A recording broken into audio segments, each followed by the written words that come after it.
आज हम आपको इंडियन सिनेमा के एक ऐसे नामी गामी एक्टर के बारे में बताने जा रहे हैं जिनको फिल्मी करियर में साउथ के भगवान कहे जाने वाले रजनीकांत का काफी सपोर्ट रहा है। कैसे ये फिल्मी करियर में जाते जाते दुबई पहुंच गए और फिर कैसे मुश्किल भला सफर तय करके ये एक एक्टर बने। ऐसे दमदार एक्टर ने अब तक कितनी फिल्मों में काम किया है और कौन सी फिल्म से इन्हें पहचान मिली। कैसे मिडिल क्लास फैमिली होते हुए भी इन्होंने फिल्म इंडस्ट्री में अपना सिक्का जमाया। अगर आप भी जानना चाहते हैं इस महान एक्टर के बारे में तो बस हमारे साथ वीडियो में आखिर तक बने रहिए। तो फिर चलिए वीडियो को शुरू करते हैं। दोस्तों, हम बात कर रहे हैं विजय सेतुपति की, जिन्हें साउथ का सबसे दमदार हीरो माना जाता है। लेकिन हाल ही में आई मूवी जिसने फिल्मी पर्दे पर आग लगा दी है और हर तरफ बस एक ही नाम है, जवान जवान और सिर्फ जवान। इस जवान मूवी में एसआर के एक्टर शाहरुख खान और विलन के रोल में विजय सेतुपति दिखाई देते हैं और दोनों की एक्टिंग ने मूवी को हिट नहीं बल्कि सुपर हिट होने पर मजबूर कर दिया है। इस फिल्म के बाद से जो भी विजय के बारे में नहीं जानता था उन्हें भी उनकी काबिलियत का अंदाजा हो गया है। आपको बता दें कि विजय का पूरा नाम विजय गुरुनाथ सेतुपति कालीमथु है। इनका जन्म 16 जनवरी 1978 में तमिलनाडु के राजपलायम नाम के शहर में हुआ था। इनके पिता का नाम है कालीमुथु,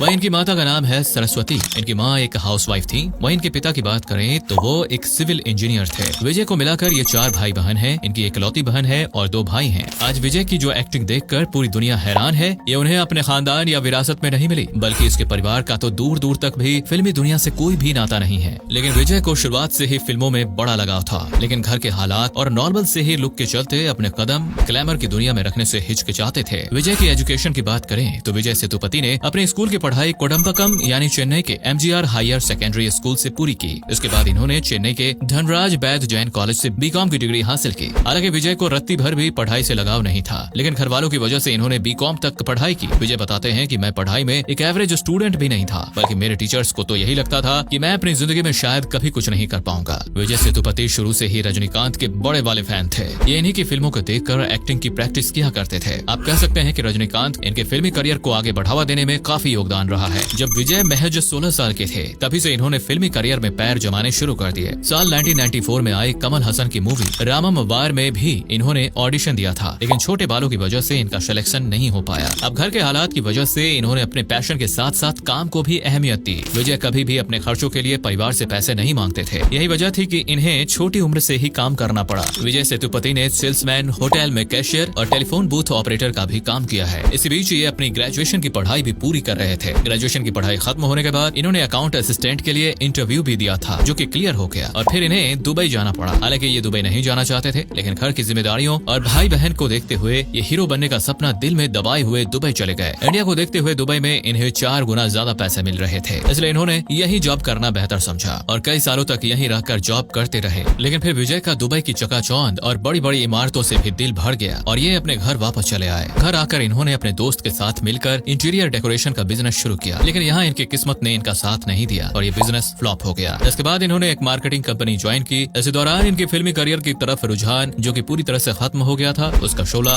फिर से भड़क उठा और इन्होंने कोट पाथराई तमिल थिएटर को ज्वाइन किया। आपको बता दें कि ये थिएटर करीब 51 सालों से अपने काम के लिए खास पहचान रखता है और विजय को भी अपने सपनों का पंख लगाने का मौका इसी थिएटर से मिला। यहाँ एक्टर्स को ऑब्जर्व करके विजय धीरे धीरे फिल्मी दुनिया में आगे बढ़ते गए और फिर फिल्मों में इन्हें छोटा मोटा रोल भी मिलने लगा, लेकिन इन रोल से इन्हें कुछ खास पहचान नहीं मिली। साल 2006 में इन्हें पैन नाम के एक सीरियल में एज अ मेन एक्टर काम करने का मौका मिला, लेकिन ये भी ज्यादा हिट नहीं हुआ। साथ ही इन्होंने बहुत सी शॉर्ट फिल्म में अपना लक आजमाया और एक शॉर्ट फिल्म के लिए तो इन्हें नॉर्वे फिल्म फेस्टिवल में बेस्ट एक्टर का अवार्ड भी मिला। इसी बीच इन्हें पुधु पेटाई नाम की फिल्म में काम करने का मौका मिला, जिसमें ये धनुष के फ्रेंड के रोल में नजर आए थे। इसके बाद इनकी ली मूवी आई थी। इनकी जिंदगी बदलने वाली जो मूवी थी उसका नाम था थेन मेरुकू पारुवा कातरू। ये साल 2010 में रिलीज हुई थी। इसमें विजय सेतुपति मेन रोल में नजर आए थे। सिंपल लुक और दमदार एक्टिंग से ये मूवी हिट रही और इन्हें इस मूवी के लिए 3 नेशनल अवार्ड भी दिए गए। उसके बाद साल 2011 में रिलीज हुई वरनाम नाम की मूवी में भी ये नजर आए, लेकिन ये मूवी फिल्मी पर्दे पर कुछ खास कमाल नहीं दिखा सकी। लेकिन इस नाकामयाबी के बाद इसी साल इनकी 3 फिल्में और रिलीज हुई, जो कि भाई एक नंबर थी। यानी कि इन फिल्मों से न सिर्फ ये लोगों के दिलो दिमाग पर सवार हो गए, बल्कि डायरेक्टर्स भी इनकी दमदार एक्टिंग को देखकर हैरान रह गए। ऐसे इनकी फिल्म पिज्जा भी लोगों में काफी पसंद की गई। इसमें इन्हें लीड रोल में देखा गया था। कहा जाता है कि विजय सेतुपति को असल सक्सेस इसी फिल्म से मिली थी। और फिर इनकी मूवी आई नटुवुला कोंजम पक्कती कनो। ये मूवी भाई इतनी हिट रही कि इसे 6 भाषाओं में डब किया गया। इसके बाद इनकी मूवीज पे मूवीज आई जो कि फिल्मी पर्दे पर काफी हिट रही, जिसमें सेतुपति, कथलम कडांथु पोगुम, धर्मदुरई और भी फिल्में शामिल थी। इसके बाद आई इनकी फिल्म विक्रम वेदा, जिसमें इनकी एक्टिंग का एक अलग ही लेवल देखने को मिला। और फिर साल 2018 में आई 96 मूवी, जो कि लोगों के दिलो दिमाग पर हमेशा हमेशा के लिए बस गई। यही वो फिल्म थी जो कि इनकी दमदार शानदार एक्टिंग को लोगों के सामने लेकर आई और इसी फिल्म से इन्हें पहचान मिली। आप कह सकते हैं कि आज जिसकी भी जुबान पर विजय सेतुपति का नाम है, वो लोग इनकी फिल्म और इनकी बेहतरीन एक्टिंग की वजह से ही जानते हैं। तो दोस्तों, ऐसे ही मेहनत और सच्ची लगन के चलते विजय ने तमिल इंडस्ट्री में खूब नाम कमाया और आज इन्हें लोग न सिर्फ हीरो बल्कि विलन के रूप में भी खूब पसंद करते हैं। विजय को भी इससे कोई फर्क नहीं पड़ता कि इन्हें नेगेटिव रोल मिल रहा है या पॉजिटिव, बल्कि वो सिर्फ अपने काम को लगन और पूरी शिद्दत के साथ करते हैं। इस विलन वाले रोल में दिखने वाले एक्टर की लव स्टोरी भी किसी फिल्म से कम नहीं है। इनकी लव स्टोरी की हीरोइन जेस्सी, जो कि आज इनकी वाइफ है, वो पहले कभी इनकी सिर्फ दोस्त हुआ करती थी। दरअसल जब विजय दुबई में जॉब करते थे तो इंटरनेट पर इनकी मुलाकात जेस्सी से हुई थी, जिसके बाद ये दोनों एक दूसरे के काफी अच्छे दोस्त बन गए और फिर कब ये दोस्ती प्यार में बदल गई कुछ पता ही नहीं चला और आखिर में दोनों ने साल 2003 में शादी कर ली। आज विजय और जेस्सी के 2 बच्चे हैं। इनके बेटे का नाम सूर्या है और वहीं बेटी का नाम श्रीजा रखा है। कहा जाता है कि विजय ने जेस्सी को सगाई वाले दिन ही देखा था। इससे पहले इन दोनों ने एक दूसरे को नहीं देखा था। आज विजय फिल्मी दुनिया के साथ साथ अपनी फैमिली में भी बहुत खुश हैं। सिर्फ विजय सेतुपति अपनी एक्टिंग की वजह से ही नहीं जाने जाते, बल्कि इनका साफ दिल और नीयत की वजह से भी लोग इन्हें काफी पसंद करते हैं। ऐसे ही विजय ने अपने एक साथी, जिन्होंने फिल्मों में विजय के साथ काम किया था जब ये पैरालाइज्ड हो गए थे, विजय ने इन्हें काफी सपोर्ट किया और ऐसे मुश्किल हालात में इनकी फैमिली को भी फाइनेंशियल सपोर्ट भी किया और साथ ही इनका इलाज भी करवाया। ऐसे कुछ समय पहले विजय सेतुपति ने गरीब बच्चों को शिक्षा दिलाने के लिए भी 50 लाख रुपए डोनेट किए थे। साथ ही गूंगे बहरे बच्चों के स्कूल में भी काफी पैसा दिया। विजय सेतुपति बच्चों की पढ़ाई के लिए काफी सपोर्ट करते हैं। भले ही ये फिल्मों में विलन के रूप में पसंद किए जाते हों, लेकिन विजय रियल लाइफ में हीरो हैं। अब भाई, इस महान एक्टर ने एक से बढ़कर एक बेहतरीन फिल्में दी हैं, तो कुछ इनके सम्मान में भी तो दिया ही जाना चाहिए ना। जी हाँ, हम बात कर रहे हैं इनके अवार्ड लिस्ट के। विजय सेतुपति को बहुत से अवार्ड से नवाजा गया है, जैसे कि विक्रम वेदा के लिए film fair award for best actor, वहीं सुपर डिलक्स मूवी के लिए इन्हें नेशनल फिल्म अवार्ड दिया गया। सुधु कुवक्कम के लिए विजय अवार्ड्स और भी बहुत सारे अवार्ड्स इन्होंने अपने नाम किए। वहीं सेतुपति की नेटवर्थ पर नजर डाले तो विजय आज 140 करोड़ रुपए के मालिक हैं। दोस्तों, आपको विजय सेतुपति किस रोल में पसंद है, हीरो या विलन? कमेंट में जरूर बताएं। आपको ये जानकारी कैसे लगी हमें कमेंट करके जरूर बताएं। तो इस वीडियो को हम यहीं पर समाप्त करते हैं। अगर वीडियो अच्छा लगा हो तो वीडियो को लाइक जरूर कीजिए और अगर आप हमारे पेज पर नए हैं और अभी तक हमारे पेज को फॉलो नहीं किया है तो पेज को फॉलो जरूर कर लें। यूँ तो बॉलीवुड इंडस्ट्री में कई मुस्लिम एक्ट्रेस हैं, लेकिन उनमें से कुछ बहुत ही बोल्ड सीन्स देने के लिए जानी जाती हैं। उनके सामने हॉलीवुड एक्ट्रेस भी फेल हो जाती हैं। तो क्या आपको पता है कि जरीन खान को हेट स्टोरी मूवी में बोल्ड सीन्स करने के लिए मजबूर किया गया था? तब वो जब भी बोल्ड फोटो वीडियो छोड़ती है तब इंटरनेट का तापमान बढ़ जाता है। क्या आप जानते हैं कि वो कौन सी एक्ट्रेस है जो अपनी पति को छोड़ सकती है लेकिन बोल्ड सीन्स करना नहीं? आज हम ऐसे एक्ट्रेसेस के बारे में बात करेंगे जो असल जिंदगी में एक मुस्लिम परिवार से संबंध रखती है, मगर हर कोई उसे हिंदू ही समझता है। तो बने रहिए इस वीडियो में एंड तक। नंबर 10, हिना खान। हिना खान भारतीय टेलीविजन अभिनेत्री हैं, जिन्होंने 2009 में ये रिश्ता क्या कहलाता है धारावाहिक से अपने अभिनय की शुरुआत की थी। हिना खान का नाम मोस्ट स्टाइलिश एक्ट्रेसेस में लिया जाता है। उन्होंने कुछ फिल्मों में भी काम किया है जिनमें लाइंस और हैक्ड शामिल हैं। हिना ने अपनी डेब्यू फिल्म हैक्ड में कई बोल्ड सीन्स भी दिए हैं, जिसे लेकर वो काफी सुर्खियां बटोर रही थी। हिना खान अपने लुक्स और स्टाइल की वजह से लाइमलाइट में रहती हैं। हिना खान ने सोशल मीडिया पर अपनी लेटेस्ट फोटोशूट की तस्वीरें शेयर की हैं। इसमें उन्हें बोल्ड अंदाज में पोज करते हुए देखा जा सकता है। इसमें उन्हें ट्रेडिशनल अटायर में देखा जा सकता है। वो काफी हॉट और बोल्ड नजर आ रही हैं। एक्ट्रेस अपनी ग्लैमरस इमेज के लिए काफी पॉपुलर हैं। उनके करोड़ों चाहने वाले हैं। एक्ट्रेस अपनी बोल्डनेस और हॉटनेस की वजह से सोशल मीडिया पर छाई रहती हैं। वो अपने फोटोज और रील्स शेयर करके इंटरनेट पर धमाल मचा देती हैं। हाल ही में हिना खान ग्लैमरस लेयरिंग और हॉट बैंक के साथ हॉट रेट ड्रेस में सनसनीखेज लग रही थी, जो कि काफी वायरल हुआ था। नंबर 9, जरीन खान। जरीन खान एक भारतीय अभिनेत्री व मॉडल हैं, जो हिंदी फिल्मों में हैं। उन्हें अपने अभिनय करियर की शुरुआत 2010 में वीर फिल्म से सलमान खान के साथ की थी। खान को कटरीना कैफ के जैसी दिखने के लिए जाना जाता है। हेट स्टोरी 3 के बाद से जरीन खान का बोल्ड लुक देखने को मिलता है। उन्होंने बोल्डनेस की हदें पार कर दी। अक्सर 2 में जरीन और गौतम देखने को मिला था। ये एक्ट्रेस फेमिना ब्यूटी अवार्ड्स में पहुंची थी, जहां अपने हर लुक्स में बेहद ही हॉट एंड बोल्ड लग रही थी। जब ये अदाकारा अपनी तस्वीरें इंस्टाग्राम पर शेयर करती हैं, तब उनके चाहने वाले उनकी फोटो को काफी पसंद करते हैं। बस लेडी अवतार में जरीन खान का लुक बेहद हॉट और बोल्ड लग रहा है। उनका ये लुक सोशल मीडिया पर देखते ही वायरल हो गया। व्हाइट कोट और पैंट में उनका ये लुक गॉर्जियस लग रहा है। फिल्म फेयर OTT अवार्ड्स 2022 के रेड कारपेट पर चलते हुए जरीन खान चमकदार सफेद पावर सूट में बेहद ही खूबसूरत लग रही थी। नंबर 8, उर्फी जावेद। उर्फी जावेद एक भारतीय अभिनेत्री और मॉडल हैं और वो बिग बॉस में एंट्री कर चुकी हैं। उर्फी जावेद बिग बॉस के घर में गार्बेज बैग से पहनी हुई ड्रेस पहनकर नजर आई। उर्फी के मुख्य रूप से उनका ड्रेसिंग सेंस और स्टाइल के चर्चे आज भी सभी युवा वर्ग को दीवाना बना रहे हैं। सोशल मीडिया पर वो अपने स्टाइल को लेकर ही अक्सर सुर्खियां बटोरती नजर आती हैं। हाल ही में एक्ट्रेस ने अपने सोशल मीडिया पर एक नया पोस्ट शेयर किया जिसमें वो साइकिल की टूटी हुई चेन से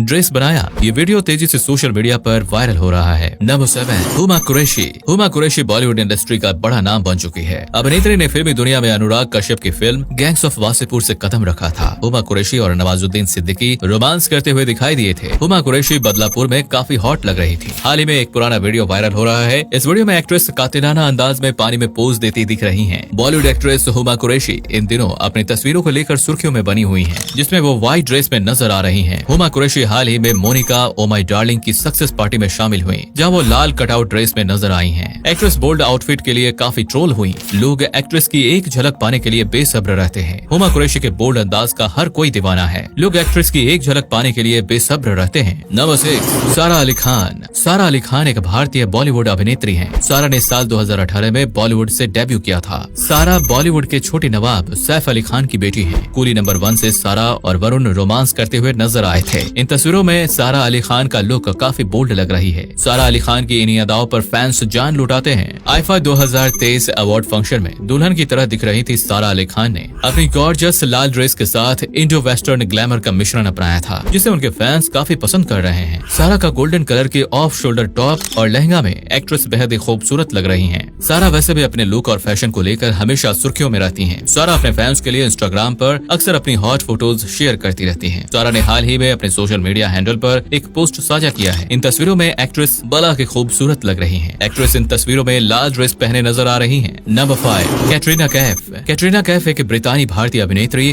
और मॉडल हैं, जो मुख्य रूप से हिंदी फिल्म जगत में काम करती हैं। फिल्म ब्लू में एक भूमिका के साथ अपने अभिनय करियर की शुरुआत की थी। कैटरीना चिकनी चमेली में हॉट डांस करती हुई नजर आई थी। कैटरीना ने कई मूवी में रोमांस सीन दिया है। व्यावसायिक रूप से भारत की सबसे सफल अभिनेत्रियों में गिनी जाने वाली कैटरीना कैफ बॉलीवुड की सबसे आकर्षक महिलाओं में से भी एक है। फैंस उनकी डांसिंग के साथ ही उनके फैशन स्टाइल के दीवाने हैं। बॉलीवुड में कैट की गिनती फैशनेबल एक्ट्रेस में होती है। वे जो भी पहनती हैं उसमें बला की खूबसूरत नजर आती हैं। कैटरीना वेस्टर्न वियर हो या ट्रेडिशनल, हर परिधान में खूबसूरत और स्टाइलिश ही नजर आती हैं। उनके ऊपर हर तरह का ड्रेस जचता है। इस व्हाइट रंग की मिनी ड्रेस में कैट बहुत ही गॉर्जियस नजर आ रही हैं। हाल ही में कैटरीना ने टिप टिप बरसा पानी में हॉट डांस किया था, जिसे फैंस ने खूब पसंद किया था। नंबर 4, तब्बू। तब्बू हिंदी फिल्मों की मशहूर अभिनेत्री हैं। वे मुख्य रूप से हिंदी फिल्मों में अभिनय करती हैं। आप सबको लगता होगा कि तब्बू हिंदू हैं, लेकिन आप चौंक जाएंगे कि ये सुन के कि ये मुसलमान हैं। जी हाँ, इनका पूरा नाम तबस्सुम फातिमा हाशमी है। अभिनेत्री तब्बू ने अपने शानदार अभिनय और खूबसूरती के दम पर लोगों को अपना दीवाना बनाया हुआ है। तब्बू भले ही 52 साल की हो गई हूँ, लेकिन इनकी खूबसूरती और फैशन के मामले में वो कई हसीनाओं को पीछे छोड़ देती हैं। बीते दिनों एक ऐसी ही web series a suitable boy आई थी। इस वेब सीरीज में खास बात ये है कि 25 साल के छोटे ईशान के साथ तब्बू ने जमकर किस किए हैं। तब्बू सोशल मीडिया पर काफी एक्टिव रहती हैं और अपने खूबसूरत और बोल्ड फोटो वीडियो से इंटरनेट का तापमान बढ़ाती रहती हैं। हमेशा अपनी नई नई और स्टाइलिश फोटोज शेयर करके वो फैंस को खूब इम्प्रेस करती हैं। अपनी नई फिल्म कुट्टी के प्रमोशन के दौरान तब्बू जानबूझकर साड़ी में अपनी क्लीवेज को फ्लॉन्ट करती नजर आई। नंबर 3, दिया मिर्जा। दिया मिर्जा एक भारतीय मॉडल, अभिनेत्री और निर्माता है। साल 2000 में दिया ने मिस इंडिया एशिया पैसिफिक का ताज जीता। इसके बाद उन्होंने कई बॉलीवुड फिल्मों में काम किया। उन्होंने अपने अभिनय की पहली फिल्म पाना है तेरे दिल में से की थी। दिया मिर्जा अपने एलिगेंट लुक और सादगी भरी खूबसूरती से हर किसी को दीवाना बना देती हैं। इन दिनों उनकी शादी का लुक काफी चर्चा में है, जिसमें वो सिल्क की लाल साड़ी में खूबसूरत दुल्हन बनी नजर आई थी। वहीं एक बार फिर उनके स्टनिंग लुक ने फैंस का दिल चुरा लिया है। दिया ब्लैक ड्रेस में नजर आई, जिसमें वो बेहद खूबसूरत लग रही हैं। उन्होंने लाल जयपुरी साड़ी पहने हुए अपनी एक तस्वीर इंस्टाग्राम पर साझा की है। एक हस्त निर्मित साड़ी है जिस पर टाई और डाई प्रिंट है। नंबर 2, करीना कपूर खान। करीना फिल्मों में काम करने वाली एक भारतीय फिल्म अभिनेत्री हैं। कपूर फिल्म परिवार में जन्मी करीना ने अभिनय की शुरुआत साल 2000 में रिलीज हुई फिल्म रिफ्यूजी के साथ की थी। करीना ने शादी के बाद अपना नाम करीना कपूर खान कर लिया। बड़ी सूची में करीना कपूर खान है। अभिनेत्री की एंड का में काफी बोल्ड दिखी हैं, जिसमें उनके ऑपोजिट अर्जुन कपूर थे। अगर स्क्रिप्ट की मांग हो तो बेबो को किसिंग सीन करने से भी परहेज नहीं है। करीना कपूर खान अपनी हर फिल्म के साथ बोल्ड और कॉन्फिडेंट होती जा रही हैं। बेबो ने बॉलीवुड के अन्य सुपरस्टार्स के साथ अपने बोल्ड और अतरंग पलों से स्क्रीन पर आग लगा दी है। जैसे ही कुर्बानी की कहानी दूसरे स्तर पर जाती है, करीना सैफ को लुभाती है। दोनों के बीच में दीवानगी बड़े पर्दे पर साफ नजर आती है। करीना कपूर भी बोल्डनेस के मामले में किसी से कम नहीं है। करीना कपूर ने इंस्टाग्राम पर अपना स्टनिंग लुक शेयर किया है। करीना के इस लेटेस्ट लुक की बात करें तो करीना कपूर ग्रीन कलर की शिमरी ड्रेस में बेहद स्टनिंग लग रही हैं। करीना कपूर खान को आप इस वीडियो में ऑरेंज ड्रेस में देख सकते हैं, जो काफी बोल्ड अवतार है। नंबर 1, आयशा टाकिया। आयशा टाकिया आजमी एक भारतीय पूर्व अभिनेत्री और मॉडल हैं, जिन्होंने मुख्य रूप से हिंदी फिल्मों में काम किया है। टाकिया ने 2004 में एक्शन थ्रिलर टार्जन से अपनी शुरुआत की। 2009 में आयशा ने सलमान खान के साथ फिल्म वांटेड की थी, जो कि हिट रही थी। आयशा हर तरह से हॉट है, क्योंकि वो तस्वीर की मोहकता से अपने प्रशंसकों को मदहोश कर देती हैं। आयशा ने फिल्म में कई बोल्ड सीन दिए हैं। फरहान आजमी से शादी करने के बाद अपना धर्म बदलकर मुसलमान कर लिया था। आयशा ने शादी से बाद फिल्मों से दूरी बना ली। तो दोस्तों, ये थी 10 बोल्ड मुस्लिम हीरोइन। तो कैसे लगी वीडियो, कमेंट करके जरूर बताएं। जवान फिल्म में दमदार रोल निभाने वाली एक्ट्रेस नयनतारा की क्या है सच्चाई? एक ऐसी फिल्म एक्ट्रेस जिसे साउथ इंडियन फिल्म इंडस्ट्री में लेडी सुपरस्टार कहा जाता है। आज साउथ का बच्चा बच्चा नयनतारा को जानता है। उसकी वजह उनके खूबसूरती के साथ साथ उनके अंदर का टैलेंट है, जो लोगों को अपनी ओर अट्रैक्ट करता है। आपको बता दें कि नयनतारा एक खूबसूरत एक्ट्रेस होने के साथ साथ एक फिल्म प्रोड्यूसर भी है, जो मोस्टली तमिल, तेलुगु और मलयालम फिल्मों में काम करती है। साउथ में अपनी एक स्पेशल जगह बनाने के बाद नयनतारा ने फिल्मों की तरफ रुख किया था। तो आज के हमारे इस वीडियो में हम जानेंगे नयनतारा की लाइफ से जुड़ी हुई वो बातें जिनके बारे में शायद आप में से बहुत से लोग नहीं जानते होंगे। उसके पीछे का बहुत बड़ा कारण ये भी है कि ये साउथ से बिलोंग करती हैं। इंडियन सिनेमा में इनकी इतनी पहचान और पॉपुलैरिटी नहीं है जितनी दूसरी एक्ट्रेस की है, लेकिन वो वक्त दूर नहीं जब नयनतारा भी उन एक्ट्रेस की लिस्ट में शामिल हो जाएगी, जिस लिस्ट में शामिल होने का ख्वाब हर न्यू कमर्स देखता है। बातें तो बहुत हो गई, अब चलिए बिना वक्त गवाए हुए जानते हैं नयनतारा के लाइफ के बारे में। दोस्तों, हम बात कर रहे हैं कर्नाटक के बेंगलोर शहर की, जहाँ पर नयनतारा का जन्म 18 नवंबर 1984 को कुरियन कुडियाटू और उमाना कुरियन के घर में हुआ। इनके पिता भारतीय वायुसेना के अधिकारी थे और माँ हाउसवाइफ। उनके अलावा नयन का एक बड़ा भाई भी है, जो दुबई संयुक्त अरब अमीरात में रहता है। यहाँ आपको एक बात बताना चाहूंगा कि हमारी नयनतारा का नाम दरअसल नयनतारा नहीं बल्कि डायना मरियम कुरियन है, लेकिन लोग उन्हें नयनतारा के नाम से ही जानते हैं। चलिए, फैमिली के बारे में तो काफी कुछ पता चल ही चुका है। अब एक नजर उनकी ग्रेजुएशन पर डाल लेते हैं कि उन्होंने कहाँ तक पढ़ाई की है। दोस्तों, नयन ने अपनी स्कूलिंग अलग अलग सिटीज से पूरी की, जिसमें जामनगर, गुजरात और दिल्ली भी आते हैं। और ऐसा इसलिए क्योंकि इनके पिता आर्मी में काम करते थे, जिसकी वजह से उनकी पोस्टिंग होती रहती थी और यही वजह थी कि उनके स्कूल चेंज होते रहते थे। इस बात का उनकी एजुकेशन पर कोई फर्क नहीं पड़ा और उन्होंने अपनी पढ़ाई अच्छे से पूरी की। नयन ने तिरुवल्ला के बालिका माडोम गर्ल्स हायर सेकेंडरी स्कूल तिरुमुलपुरम में पढ़ाई पूरी की और फिर इंग्लिश लिटरेचर से अपनी ग्रेजुएशन की डिग्री के लिए इन्होंने मार्थोमा कॉलेज तिरुवल्ला में एडमिशन ले लिया। जब वो ग्रेजुएशन कर रही थी तो पढ़ाई के साथ साथ मॉडलिंग के कामों में भी काफी एक्टिव रहती थी, क्योंकि उनका एक ही उद्देश्य था कि वो फिल्म इंडस्ट्री में अपना करियर बना सके। इसलिए जब उन्हें ऑफर पहला आया तो उन्होंने ये कहकर रिजेक्ट कर दिया कि अभी वो पूरी तरह से तैयार नहीं है, क्योंकि वो एक बेहतरीन एक्ट्रेस बनना चाहती थी और जब भी वो फिल्म इंडस्ट्री में कदम रखे तो उनमें कोई कमी ना ढूंढ सके। अपने आप को पूरी तरह से तैयार करने के बाद चलिए जानते हैं कि किस तरह नयनतारा ने फिल्म इंडस्ट्री में अपना कदम रखा। आपको बता दें कि जब नयनतारा कॉलेज में थी तब उन्हें मॉडलिंग के ऑफर आया करते थे। थोड़ी बहुत मॉडलिंग उन्होंने अपने कॉलेज टाइम में ही की। जब वो मॉडलिंग की तरफ एक्टिव थी तब उन पर निर्देशक सत्यन एंड थिंकर की नजर पड़ी और उन्होंने उन्हें 0000 फिल्म मानसिकरे का ऑफर दिया, लेकिन उस समय इन्होंने ये ऑफर को स्वीकार नहीं किया क्योंकि वो इतनी इंटरेस्टेड नहीं है। लेकिन एक दो बार इंसिस्ट करने पर उन्होंने इस फिल्म को करने की सहमति दे दी और इस तरह से नयनतारा ने अपने एक्टिंग करियर की शुरुआत मलयालम फिल्म मानसिकरे से की। ये फिल्म 2003 में आई थी। आपको बता दें कि ये फिल्म अच्छी खासी कमाई करने वाली सक्सेस फिल्म बनी थी और इस फिल्म के बाद नयनतारा के पास बहुत सारे ऑफर्स आना शुरू हो गए। इसी तरह साल 2004 में उनकी दो और फिल्में आई, जिनका नाम नटू राजवू और विस्मया थुम्बू था। इस फिल्म में मोहनलाल के साथ इन्होंने एज ए सपोर्टिंग एक्टर का काम किया था। पहली फिल्म में इन्होंने नायक की दत्तक बहन का रोल निभाया और बाद वाले में एक भूत की भूमिका निभाई। दोनों फिल्मों का अगर कंपैरिजन किया जाए तो उन्हें दूसरी फिल्म यानी कि विस्मया थुम्बू के लिए काफी अप्रिशिएट किया गया। इनके द्वारा किए गए काम को सराहा। दोस्तों, ये तो थी मलयालम फिल्म के बारे में दी गई जानकारी। अब एक नजर तमिल और तेलुगु फिल्म जगत पर भी डाल लेते हैं। तमिल और तेलुगु फिल्म का सफर 2005 से 2007 तक चला, जहाँ इन्होंने लोगों के बीच अपनी एक्टिंग का लोहा मनवा लिया। साल 2005 में नयनतारा को अय्या फिल्म के लिए कास्ट किया गया। इस फिल्म में मेन एक्ट्रेस के रूप में नजर आई और इस तरह इन्होंने तमिल फिल्म इंडस्ट्री में अपने कदम रखे। तमिल फिल्म इंडस्ट्री में कदम रखने के बाद पूरी इंडस्ट्री में इनकी बेहतरीन एक्टिंग से सनसनी मच गई। जब वो फिल्म अय्या कर रही थी उसी समय उन्हें एक कॉमेडी हॉरर फिल्म चंद्रमुखी के लिए भी ऑफर आया। नयनतारा के हार्ड वर्क और बेहतरीन एक्टिंग की वजह से आज नयनतारा तमिल में सबसे महंगी एक्ट्रेस में गिनी जाती है। इन्होंने फिल्मों के अलावा मलयालम, ठस्करा, वीरन और अप्पाकल में भी अभिनय किया। वो AR मुरुगा द्वास की गजनी में दिखाई थी। इसके बाद नयनतारा ने पेरा रासू द्वारा निर्देशित मसाला फिल्म शिवकाशी में एक आइटम नंबर के रूप में भी काम किया। नयनतारा ने तमिल, तेलुगु, मलयालम फिल्मों के साथ साथ अपना रुख हिंदी फिल्मों की तरफ भी कर लिया। आपको बता दें कि नयनतारा हिंदी फिल्मों में भी बहुत इंटरेस्ट इंटरेस्टेड हैं। और ये तो आप भी जानते हैं कि फिल्म स्टार शाहरुख खान के साथ काम करना कौन नहीं चाहता। न्यू कमर से लेकर इंडस्ट्री में अपना दबदबा बनाने वाली एक्ट्रेस भी शाहरुख खान के साथ काम करना चाहती हैं। लेकिन आपको एक दिलचस्प बात बताएं कि नयनतारा ने शाहरुख खान की फिल्म को भी एक बार मना कर दिया था। दरअसल उन्हें चेन्नई एक्सप्रेस के लिए एक आइटम सॉन्ग्स का ऑफर आया था, जिसे नयनतारा ने मना कर दिया था।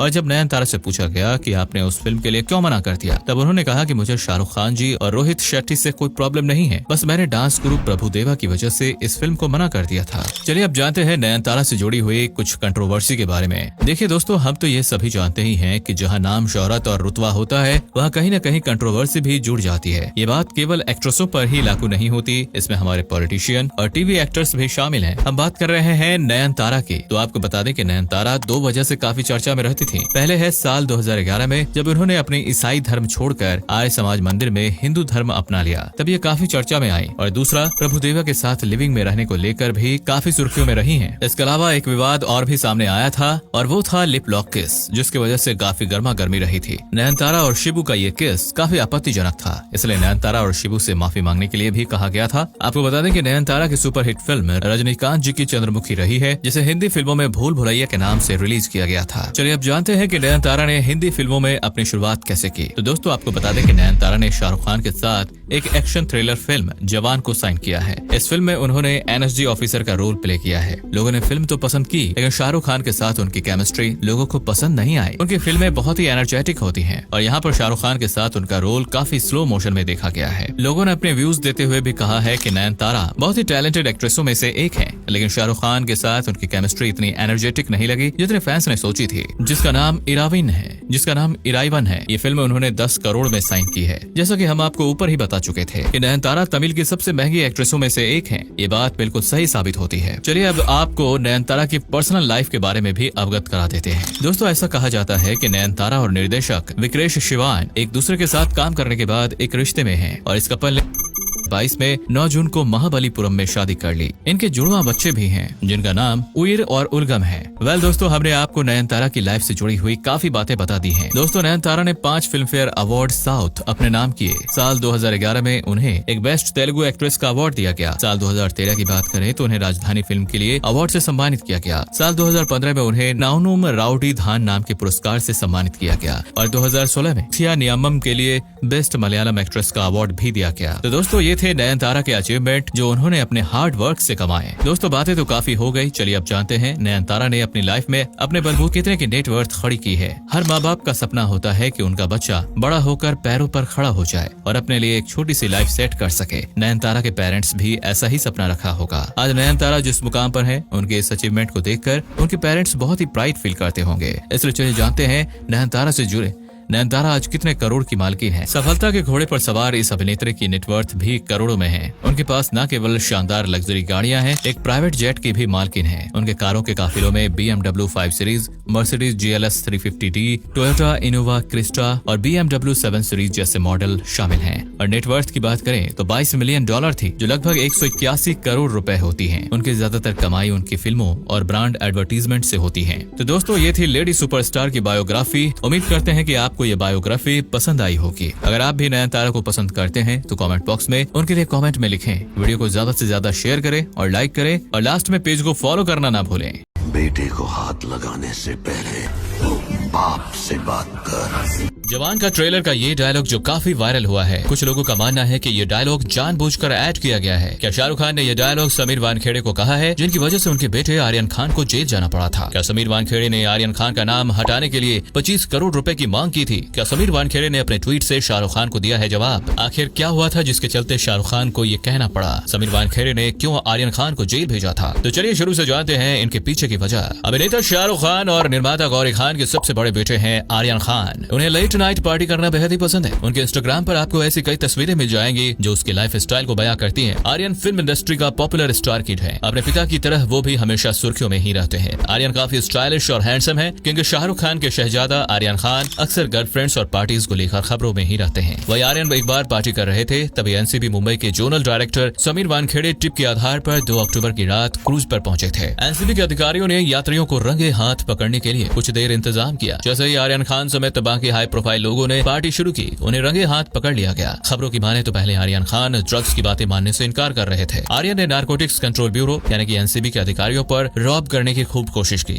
इस दौरान शाहरुख खान के बेटे की सेल्फी भी वायरल हुई। नारकोटिक्स ब्यूरो यानी एनसीबी ने रविवार को उन्हें हॉलिडे कोर्ट में पेश किया। कोर्ट ने आर्यन और उनके साथ गिरफ्तार किए गए अरबाज मर्चेंट और मुनमुन धमीजा को एक दिन की एनसीबी कस्टडी में भेजा। एनसीबी के अधिकारियों ने बताया कि आरोपियों के पास से व्हाट्सएप चैट मिले हैं, जिससे पता चलता है कि ये सभी ड्रग्स कॉम्पोजिशन और ड्रग्स नेक्सस से जुड़े हुए हैं। इसके अलावा आरोपियों से प्रतिबंधित ड्रग्स भी बरामद हुआ है। आर्यन खान के पास से 13 ग्राम कोकेन, 5 ग्राम एमडी, 21 ग्राम चरस और एमडीएमए की 22 गोलियां मिली हैं, जिसकी कीमत 1,33,000 रुपए बताई जा रही है। उन्होंने मुंबई के सबसे महंगे वकील सतीश मानशिंदे को इस केस के लिए चुना है। 7 अक्टूबर को एनसीबी ने फिर से आर्यन खान की रिमांड मांगी, लेकिन कोर्ट ने आर्यन खान की रिमांड एनसीबी को न देकर उन्हें न्यायिक हिरासत में भेज दिया। कुछ दिन तक आर्यन एनसीबी की कस्टडी में रहे थे, फिर 7 अक्टूबर को उन्हें न्यायिक हिरासत में भेज दिया गया। 2 बार उनकी जमानत याचिका खारिज हो गई। मुंबई के आर्थर रोड जेल में उन्हें रखा गया था। मुंबई जेल में 22 दिन बिताने के बाद आर्यन खान करीब 3 घंटे की सुनवाई के बाद आर्यन खान समेत 3 आरोपियों को बॉम्बे हाई कोर्ट ने जमानत दे दी। हाल ही में आर्यन खान को इस मामले में राहत मिली है। एनसीबी ने कुछ समय पहले ही मामले से जुड़ी चार्जशीट दायर कर दी है। इस चार्जशीट में आर्यन खान का नाम नहीं था, यानी आर्यन खान को क्लीन चिट मिल गई है। साल 2021 में जब आर्यन खान को क्रूज ड्रग्स केस में गिरफ्तार किया गया था, तब समीर वानखेड़े एनसीबी यानी कि नारकोटिक्स कंट्रोल ब्यूरो में बतौर जोनल डायरेक्टर के पद पर तैनात थे। क्रूज पर छापेमारी को भी उन्होंने ही लीड किया था। उनके ऊपर भी काफी सवाल उठ रहे थे। आर्यन खान ने कस्टडी में जितने भी दिन बिताए वो उनके लिए मुश्किल थे। इस दौरान उनके पिता शाहरुख खान भी उनसे मिलने पहुंचे थे। आर्यन को एनसीबी ने ड्रग पैडलर तक बता दिया था। हालांकि उनके पास से किसी भी प्रकार का नशीला पदार्थ नहीं मिला था। इस घटना से शाहरुख खान काफी दुखी थे। इस बीच समीर और शाहरुख खान के बीच कुछ बातें सामने आई थी। शाहरुख खान ने कहा था कि उनके बेटे को बिना ठोस सबूत मिले बदनाम किया जा रहा है। सोचिए शाहरुख खान पर क्या बीती होगी जब आर्यन जेल में होंगे। शाहरुख खान के लिए वो दिन बेहद ही मुश्किल रहे होंगे। इस बीच जब आर्यन खान जेल में थे, तब शाहरुख खान और समीर वानखेड़े के बीच चैट पर बातचीत हुई थी। अब वो लीक हो गई है, जिसमें शाहरुख खान को समीर वानखेड़े से अपने बेटे आर्यन खान को छोड़ देने की अपील करते हुए देखा जा सकता है। वो उसमें एक पिता के तौर पर बेबस नजर आ रहे हैं और समीर वानखेड़े से गुहार लगा रहे हैं कि वो उनके बेटे को ध्यान रखे और उन्हें भविष्य में एक अच्छा व्यक्ति बनाने का प्रयास करेंगे। शाहरुख खान की ओर से कथित तौर पर समीर वानखेड़े को लिखा गया है कि मैं आपसे भीख मांगता हूँ, मेरे बेटे पर रहम कीजिए, उसे जेल मत भेजिए, वो टूट जाएगा, उसकी रूह तबाह हो जाएगी। आपने खुद वादा किया था कि आप उसे ऐसी जगह नहीं भेजेंगे, उसमें उनकी कोई गलती नहीं है। शाहरुख खान ने इस कथित चैट्स में स्वीकार किया है कि आर्यन खान थोड़ी जिद्दी स्वभाव के हैं। वे लिखते हैं, मैं आपसे भीख मांगता हूँ, मेरे परिवार पर रहम कीजिए, हम बहुत ही सिंपल लोग हैं और मेरा बेटा थोड़ा जिद्दी है, लेकिन वो जेल में मुजरिमों की तरह जाना डिजर्व नहीं करता है। इसे आप भी जानते हैं, तो प्लीज थोड़ा दिल दिखाइए,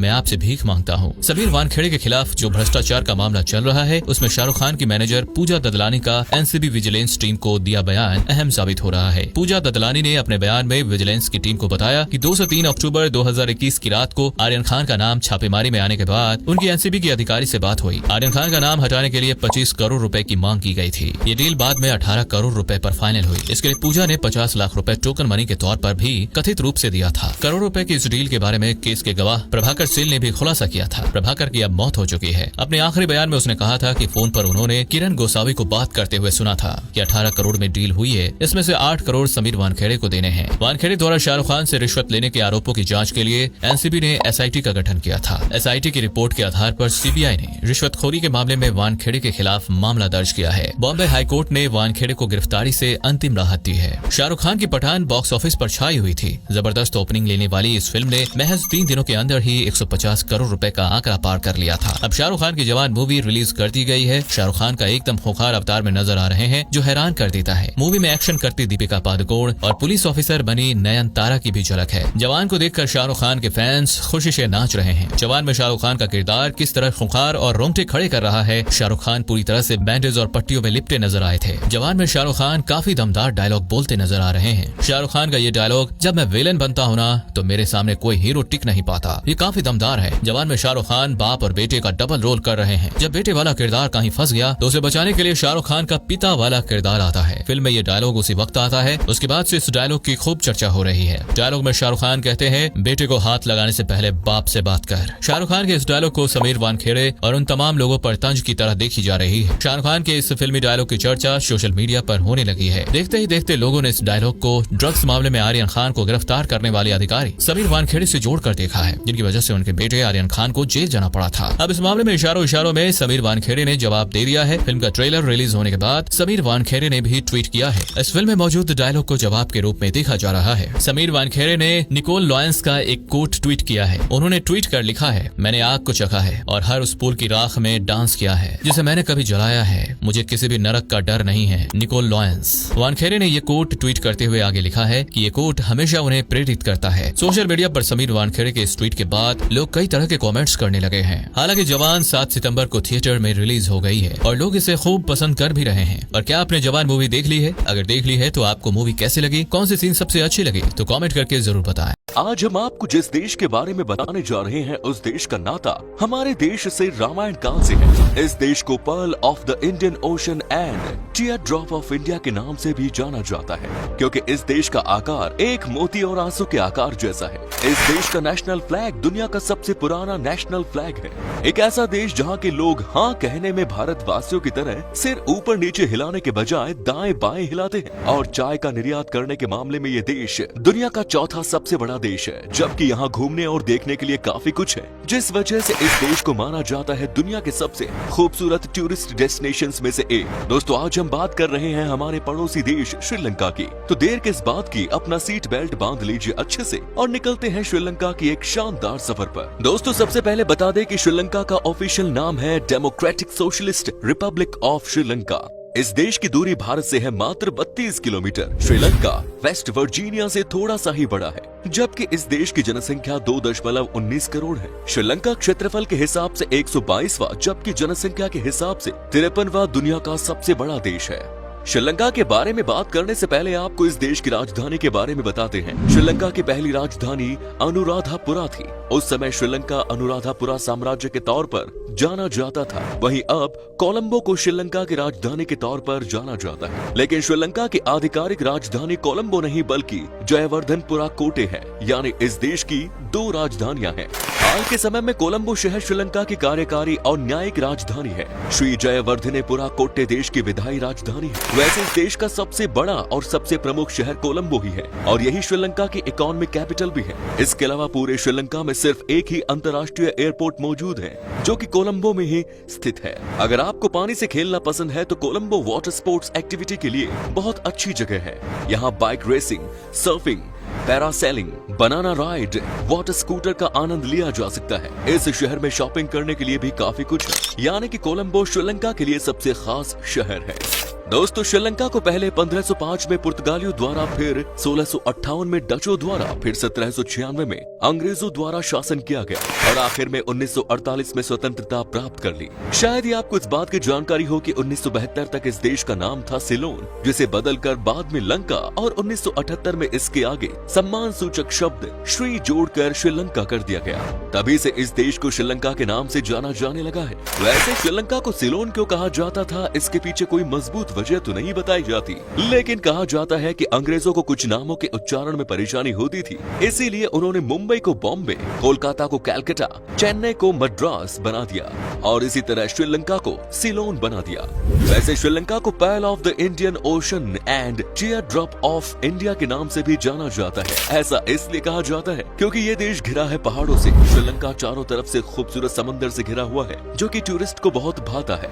ये देश आकार में छोटा तो है ही, और इसके साथ साथ अगर तस्वीरों में देखा जाए तो इस देश का आकार एक मोती और आंसू की तरह दिखाई देता है, इसलिए देश को इस नाम से भी बुलाया जाता है। सिंहली भाषा श्रीलंका की ऑफिशियल लैंग्वेज होने के साथ साथ यहाँ बोली जाने वाली सबसे बड़ी भाषा है। सिंहली के बाद श्रीलंका में बोली जाने वाली सबसे बड़ी भाषा तमिल है। देश के 74% लोग सिंहली भाषा को बोलते हैं, जबकि 18% तमिल भाषा बोलते हैं। इस देश से जुड़ा एक मजेदार बात ये भी है कि श्रीलंका के लोगों को श्रीलंकन या केवल लंकन कहते हैं। उन्हें कभी भी उनके जातीय समूह के नाम से नहीं पुकारा जाता। ये बात तो सभी जानते हैं कि श्रीलंका में कई ऐसे मंदिर हैं जिनका नाता सीधे भगवान शिव से रहा है, फिर चाहे सोने की लंका हो या फिर कुछ और। श्रीलंका में ऐसा ही एक पर्वत है जिसे श्रीपद चोटी भी कहा जाता है। अंग्रेजों के शासनकाल के दौरान इसका नाम उन्होंने एडम पीक रख दिया था। हालांकि इस एडम पीक का पुराना नाम रतन द्वीप पहाड़ है। इस पहाड़ पर एक मंदिर बना है। हिंदू मान्यता के अनुसार यहाँ देवों के देव महादेव शंकर के पैरों के निशान है,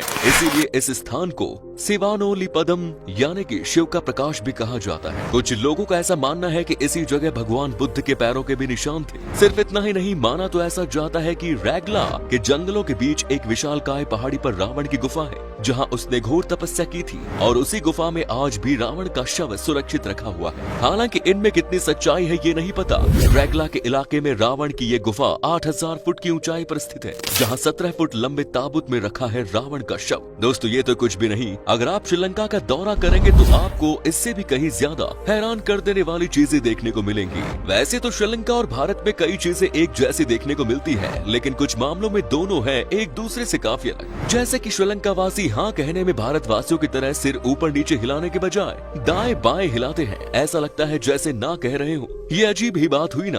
अगर आप इस देश की सफर पर जाएं तो दोस्तों इस चीज को लेकर जरा भी कंफ्यूज न हो। इसके अलावा कई देश ऐसे हैं जहां सेलफोन्स को कई नामों से जाना जाता है। श्रीलंका में भी सेलफोन को कहा जाता है सेलटेल। अगर आप इस देश में हैं तो सेलफोन से बाहर रहने वाले लोग आपकी बात नहीं समझ पाएंगे। इतना ही नहीं, श्रीलंका में किसी स्मार्ट और हैंडसम बंदे को ड्यूड के बजाय मचान कहते हैं। जय श्री महाबोधिस श्रीलंका और दुनिया का सबसे पुराना ह्यूमन प्लांटेड ट्री है। जया श्री महाबोधा एक पवित्र अंजीर का पेड़ है जो अनुराधापुर के महामेवना गार्डन में पाया जाता है और इसके पीछे एक बेहद ही दिलचस्प कहानी है।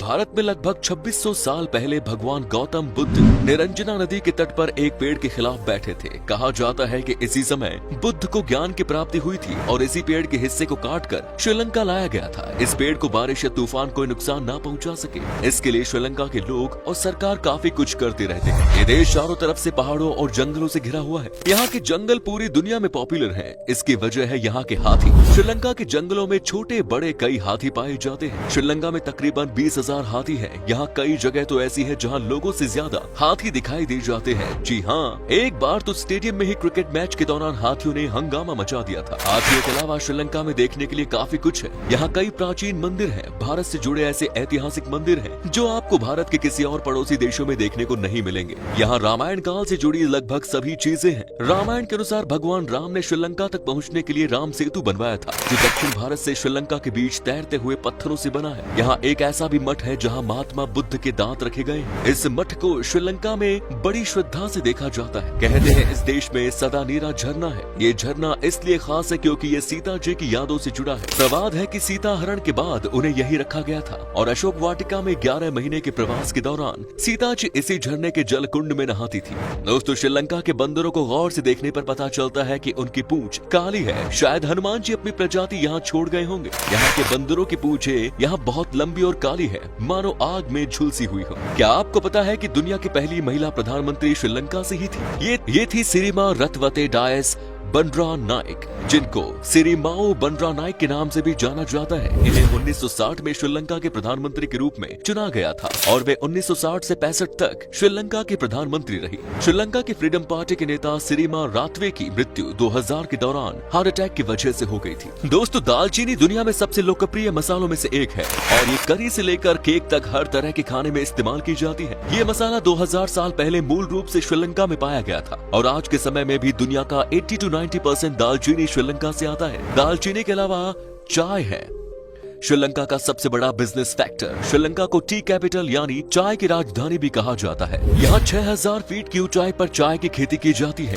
वैसे तो चाय से पहले श्रीलंका कॉफी के लिए पूरी दुनिया में मशहूर था, मगर अब चाय ने कॉफी की जगह ले ली है। 1867 में यहाँ शुरू हुई चाय की खेती आज इस देश की इकोनॉमी में सबसे बड़ा फैक्टर बन चुका है। श्रीलंका चाय एक्सपोर्ट करने के मामले में दुनिया का चौथा सबसे बड़ा देश है और सीलोन टी श्रीलंका की सबसे पॉपुलर चाय है। ये चाय सिर्फ श्रीलंका में ही नहीं बल्कि पूरी दुनिया में पॉपुलर है। इस चाय को दुनिया के सबसे क्लीनेस्ट टी के तौर पर भी जाना जाता है। श्रीलंका की मशहूर शराब को अराक कहते हैं, जो नारियल चावल और गन्ने से बनती है। ये ड्रिंक श्रीलंका में काफी पॉपुलर है। भारत के लोगों की तरह श्रीलंका के लोग भी हाथों से खाना खाना पसंद करते हैं। हाथों से खाना खाने वाले लोगों को चावल कुछ ज्यादा ही पसंद होते हैं, तभी तो श्रीलंका के खाने में चावल सबसे ज्यादा पसंद किए जाते हैं। चावल यहाँ का मेन कोर्स की तरह है। लंकन लोगों के नाश्ते, दोपहर के खाने और डिनर तीनों में करी के साथ चावल देखने को मिलते हैं। श्रीलंका का नेशनल डिश है कोट्टू रोटी, जो कि अंडे, कांदा, मिर्च और सब्जियों के साथ बनाते हैं। खाने के मसाले में लंका के लोग कुछ अजीब ही होते हैं। यहाँ लोग हर खाने वाली चीज पर नमक और काली मिर्च का छिड़काव करते हैं, चाहे वो आम ही क्यों न हो। यहाँ की महिलाएं पुरुषों से पहला खाना नहीं खाती। अगर परिवार के किसी पुरुष ने खाना नहीं खाया है तो यहाँ की महिला भी तब तक कुछ नहीं खाती। ये यहाँ की सभ्यता माना जाता है। बहुत लोगों को लगता है कि क्रिकेट भी श्रीलंका का नेशनल स्पोर्ट है, लेकिन श्रीलंका का नेशनल स्पोर्ट है वॉलीबॉल, जिसे 1916 में शुरू किया गया था। इसके अलावा श्रीलंका का नेशनल नेशनल फ्लैग दुनिया के सबसे पुराने झंडों में से एक है। हाल के समय में श्रीलंका में करीब 2.2 करोड़ की आबादी है। धर्म की बात करें तो देश की 70% आबादी बौद्ध है। यहाँ 10% आबादी मुस्लिम, 12% हिंदू और 6% कैथोलिक है। इस देश में रहना इसलिए भी ज्यादा मुश्किल नहीं है क्योंकि यहाँ की लिटरेसी रेट पूरे दक्षिण एशिया में सबसे ज्यादा है। श्रीलंका में 20 विश्वविद्यालय हैं, जो जनसंख्या और देश के आकार को देखते हुए काफी इम्प्रेसिव है। यहाँ 92% लोग ऐसे हैं जिन्हें पढ़ना, लिखना और बोलना आता है। पढ़े लिखे होने की वजह से यहाँ के लोग एक दूसरे के साथ काफी प्यार और इज्जत के साथ बात करते हैं। तभी तो श्रीलंका है एक बेस्ट टूरिज्म डेस्टिनेशन। यहाँ हर साल 2 मिलियन से भी ज्यादा टूरिस्ट घूमने आते हैं, जिसमें कई इंटरनेशनल टूरिस्ट्स भी शामिल हैं। चलिए दोस्तों, अब आपको बताते हैं क्या है यहाँ का वीजा प्रोसेस और श्रीलंका में घूमने के लिए आपको कितने पैसे खर्च करने पड़ेंगे। आपको बता दें कि आपके पास अगर सारे डॉक्यूमेंट्स मौजूद हैं, तो आपको वीजा सिर्फ 3 दिन के अंदर ही मिल जाएगा। और अगर आप अकेले हैं तो आपको श्रीलंका घूमने के लिए 7 से 8 दिन में लगभग 50,000 रूपए खर्च करने होंगे। दोस्तों, श्रीलंका की करेंसी है श्रीलंकन रुपीज, जिसकी वैल्यू है लगभग 2.67 भारतीय रुपए के बराबर।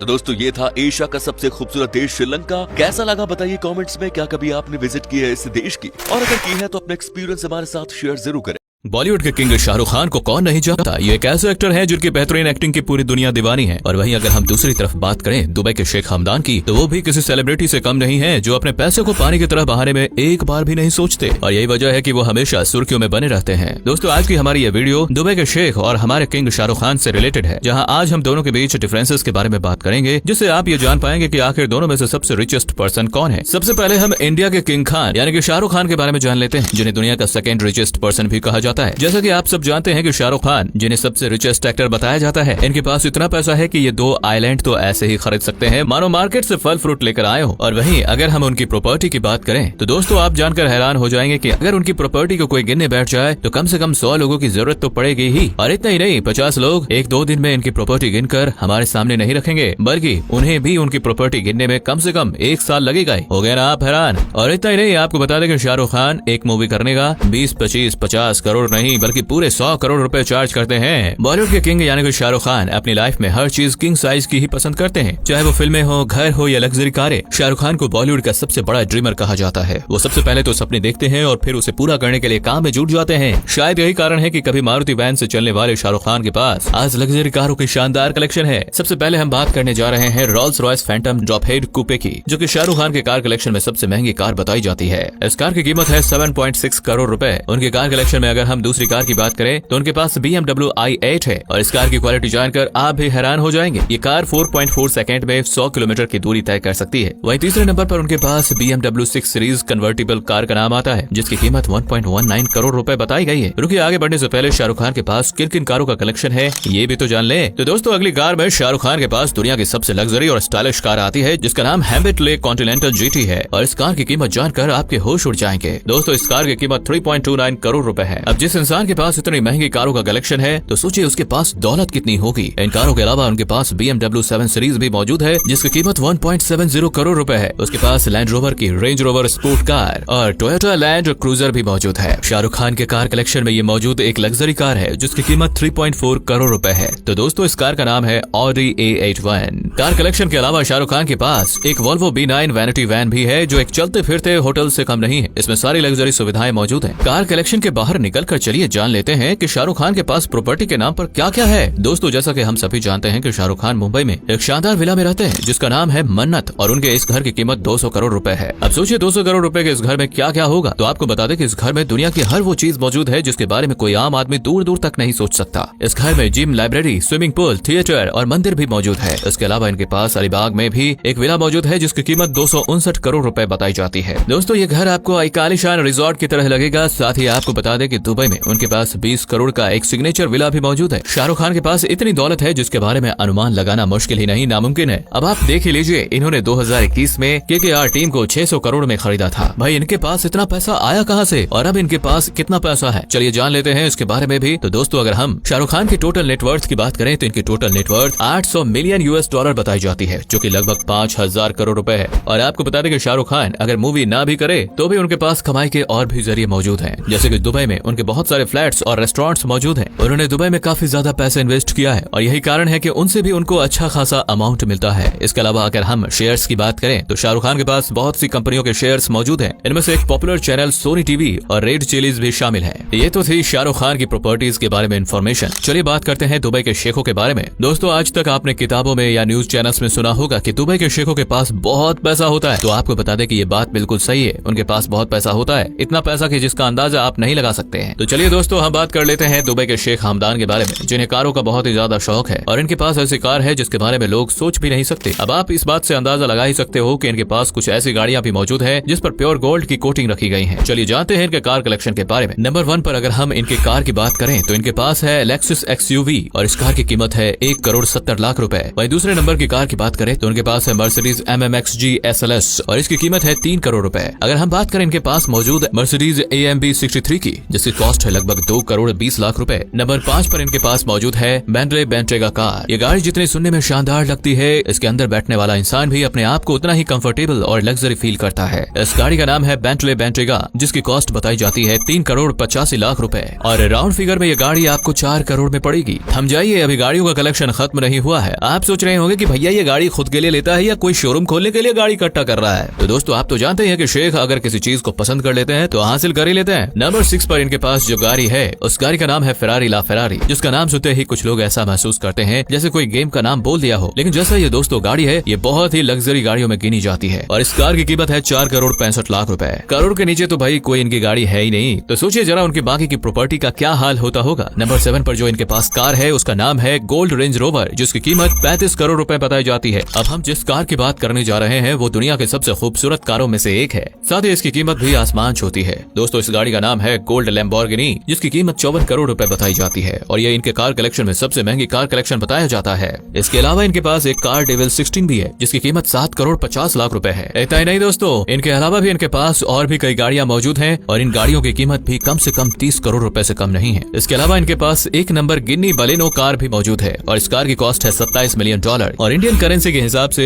ये होती है 197 करोड़ का बताया जाता है। और ये न केवल उनकी बल्कि पूरी दुनिया की सबसे महंगी कारों में से एक मानी जाती है। चौंक गए ना आप भी? जी हाँ दोस्तों, ये तो सच है कि शेखों के पास गाड़ियों का कलेक्शन कितना होगा, तो जरा सोचिए उनके पास प्रॉपर्टी क्या क्या होगा। कारों के कलेक्शन से बाहर निकलकर आपको बताते हैं कि इनके पास एक यॉट भी मौजूद है और इस यॉट की कीमत है 525 करोड़ रुपए और इनके अलावा इनके पास अपना एक पर्सनल प्राइवेट जेट भी है और इस जेट की कीमत है 1750 करोड़ रुपए। चलिए दोस्तों, गाड़ी जेट यार्ड से बाहर निकलकर अब इनके हाउस कलेक्शन पर भी नजर डाल लेते हैं। वैसे तो देखा जाए तो शेख हमदान के पास पूरी दुनिया में बहुत से घर हैं, लेकिन दुबई के शेख मोहम्मद पैलेस में रहते हैं और इनके इस पैलेस की कीमत 7,000 करोड़ रुपए है। अगर आप सोशल मीडिया पर इनका घर देखोगे तो आप समझ जाएंगे कि ये घर किसी होटल से कम नहीं है। चलिए दोस्तों, अब बात कर लेते हैं इनकी टोटल नेटवर्थ के बारे में। तो दोस्तों, 2023 के हिसाब से अगर देखा जाए तो इनकी टोटल नेटवर्थ $400 मिलियन बताई गई है, यानी कि इंडियन करेंसी के हिसाब से 3,000 करोड़ रुपए के ये मालिक हैं और इनकी इस प्रॉपर्टी में आए दिन करोड़ों रुपए की बढ़ोतरी हो रही है। तो दोस्तों, ये तो आप समझ ही गए होंगे कि दोनों में सबसे रिचेस्ट पर्सन कौन है। आपको हमारी ये वीडियो कैसे लगी कमेंट बॉक्स में लिखकर जरूर बताएं। वीडियो पसंद आई हो तो वीडियो को लाइक और ज्यादा से ज्यादा शेयर करें और लास्ट में पेज को फॉलो करना तो बिल्कुल भी ना भूले। फिर मिलते हैं अपने अगले वीडियो में, तब तक के लिए दीजिए हमें इजाजत। धन्यवाद।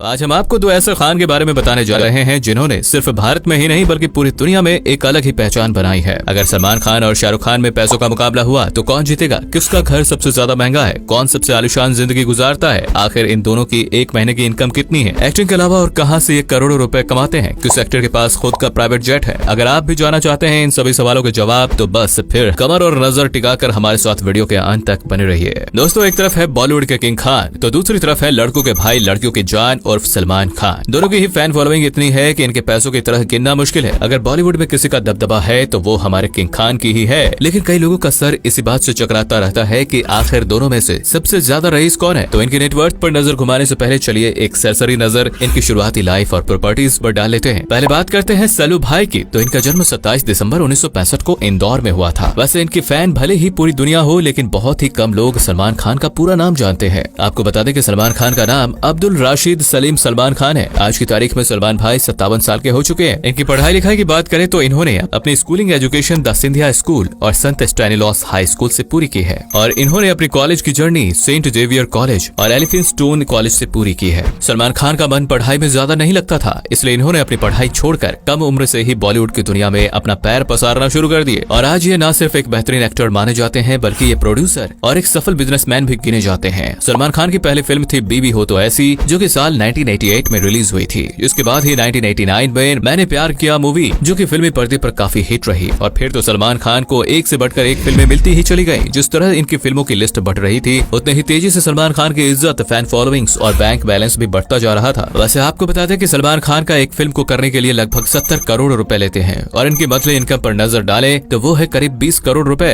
यानी कि सल्लू भाई एक साल में लगभग 240 करोड़ रुपए की इनकम करते हैं। पैसों के अलावा इनके पास आलिशान घर की भी कोई कमी नहीं है। फिलहाल ये बांद्रा में एक आलिशान घर में रहते हैं। वहीं इनका उपनगर पनवेल में भी 100 एकड़ का फार्म हाउस है और इस फार्म हाउस की कीमत है करीब 11 करोड़ रुपए। इसके अलावा गलोरिया बीच पर इनका एक हॉलिडे होम भी है जिसकी कीमत भी लगभग 100 करोड़ रुपए है। सलमान खान को बड़ी से बड़ी गाड़ियों में घूमना बेहद ही पसंद है और इसलिए आपको सलमान खान के खाते में एक से एक महंगी गाड़ियां देखने को मिलेंगी, जैसे BMW X6, W221, Mercedes Benz S class, 3rd Gen range rover, Porsche Cayenne, Audi A8L और इन्हें मर्सिडीज बेंज GL क्लास भी गिफ्ट में मिली है। इस तरह से ये कार्स के बादशाह भी बन चुके हैं। अगर आप सोच रहे हैं कि सल्लू भाई सिर्फ फिल्मों में ही एक्टिंग करके इस संपत्ति के मालिक बन बैठे हैं तो आप बिल्कुल गलत हैं, क्योंकि ये फिल्मों के साथ साथ एडवर्टाइजमेंट के लिए भी काम करते हैं और ये छोटे छोटे एड्स के लिए भी जितनी कीमत लेते हैं उसे सुनकर तो आपके होश ही उड़ जाएंगे। तो इस खुफिया जानकारी को जानने से पहले अगर आपने अभी तक हमारी इस वीडियो को लाइक नहीं किया तो जल्दी से लाइक बटन पर क्लिक कर दें और हाँ, पेज पर नए हैं तो इसे फॉलो करना तो बनता है ना यार। तो हम बात कर रहे थे इनके एडवर्टाइजमेंट फीस की। सलमान खान किसी भी प्रोडक्ट का एड करने के लिए करीबन 7 से 8 करोड़ रुपए चार्ज करते हैं। वैसे सलमान खान की ज्यादातर इनकम उनके ब्रांड्स इंडोर्समेंट से ही आती है, जिसके लिए सलमान खान 9 करोड़ रुपए लेते हैं। इसके अलावा सलमान खान एक फिल्म करने के लिए अच्छी खासी रकम लेते हैं, यानी कि एक फिल्म करने के लिए इन्हें 70 करोड़ रुपए दिए जाते हैं और सिर्फ इतना ही नहीं बल्कि मूवी में प्रॉफिट के शेयर्स भी इनका हिस्सा रहता है। ऐसे ही सलमान खान ने 80 से 100 करोड़ रुपए की इन्वेस्टमेंट की है, जिससे इन्हें मोटी रकम मिलती है। अब भाई इतनी करोड़ों की संपत्ति के मालिक हैं तो कुछ अलग तो होना ही चाहिए ना। तो भाई सलमान खान कार्स कलेक्शन के अलावा एक प्राइवेट जेट भी अपने नाम कर चुके हैं और ऐसे ही ठाट बाट से अपनी जिंदगी गुजारते हैं। इनकी नेटवर्थ जानने से पहले चलिए जरा इनका हमउम्र साथी की जिंदगी पर भी एक नजर डाल लेते हैं और फिर आखिर दोनों का मुकाबला होगा कि कौन आखिर असल जिंदगी में पैसों में रईस है। तो फिर कुर्सी की पेटी बांध लीजिए क्योंकि मौसम बिगड़ने वाला है।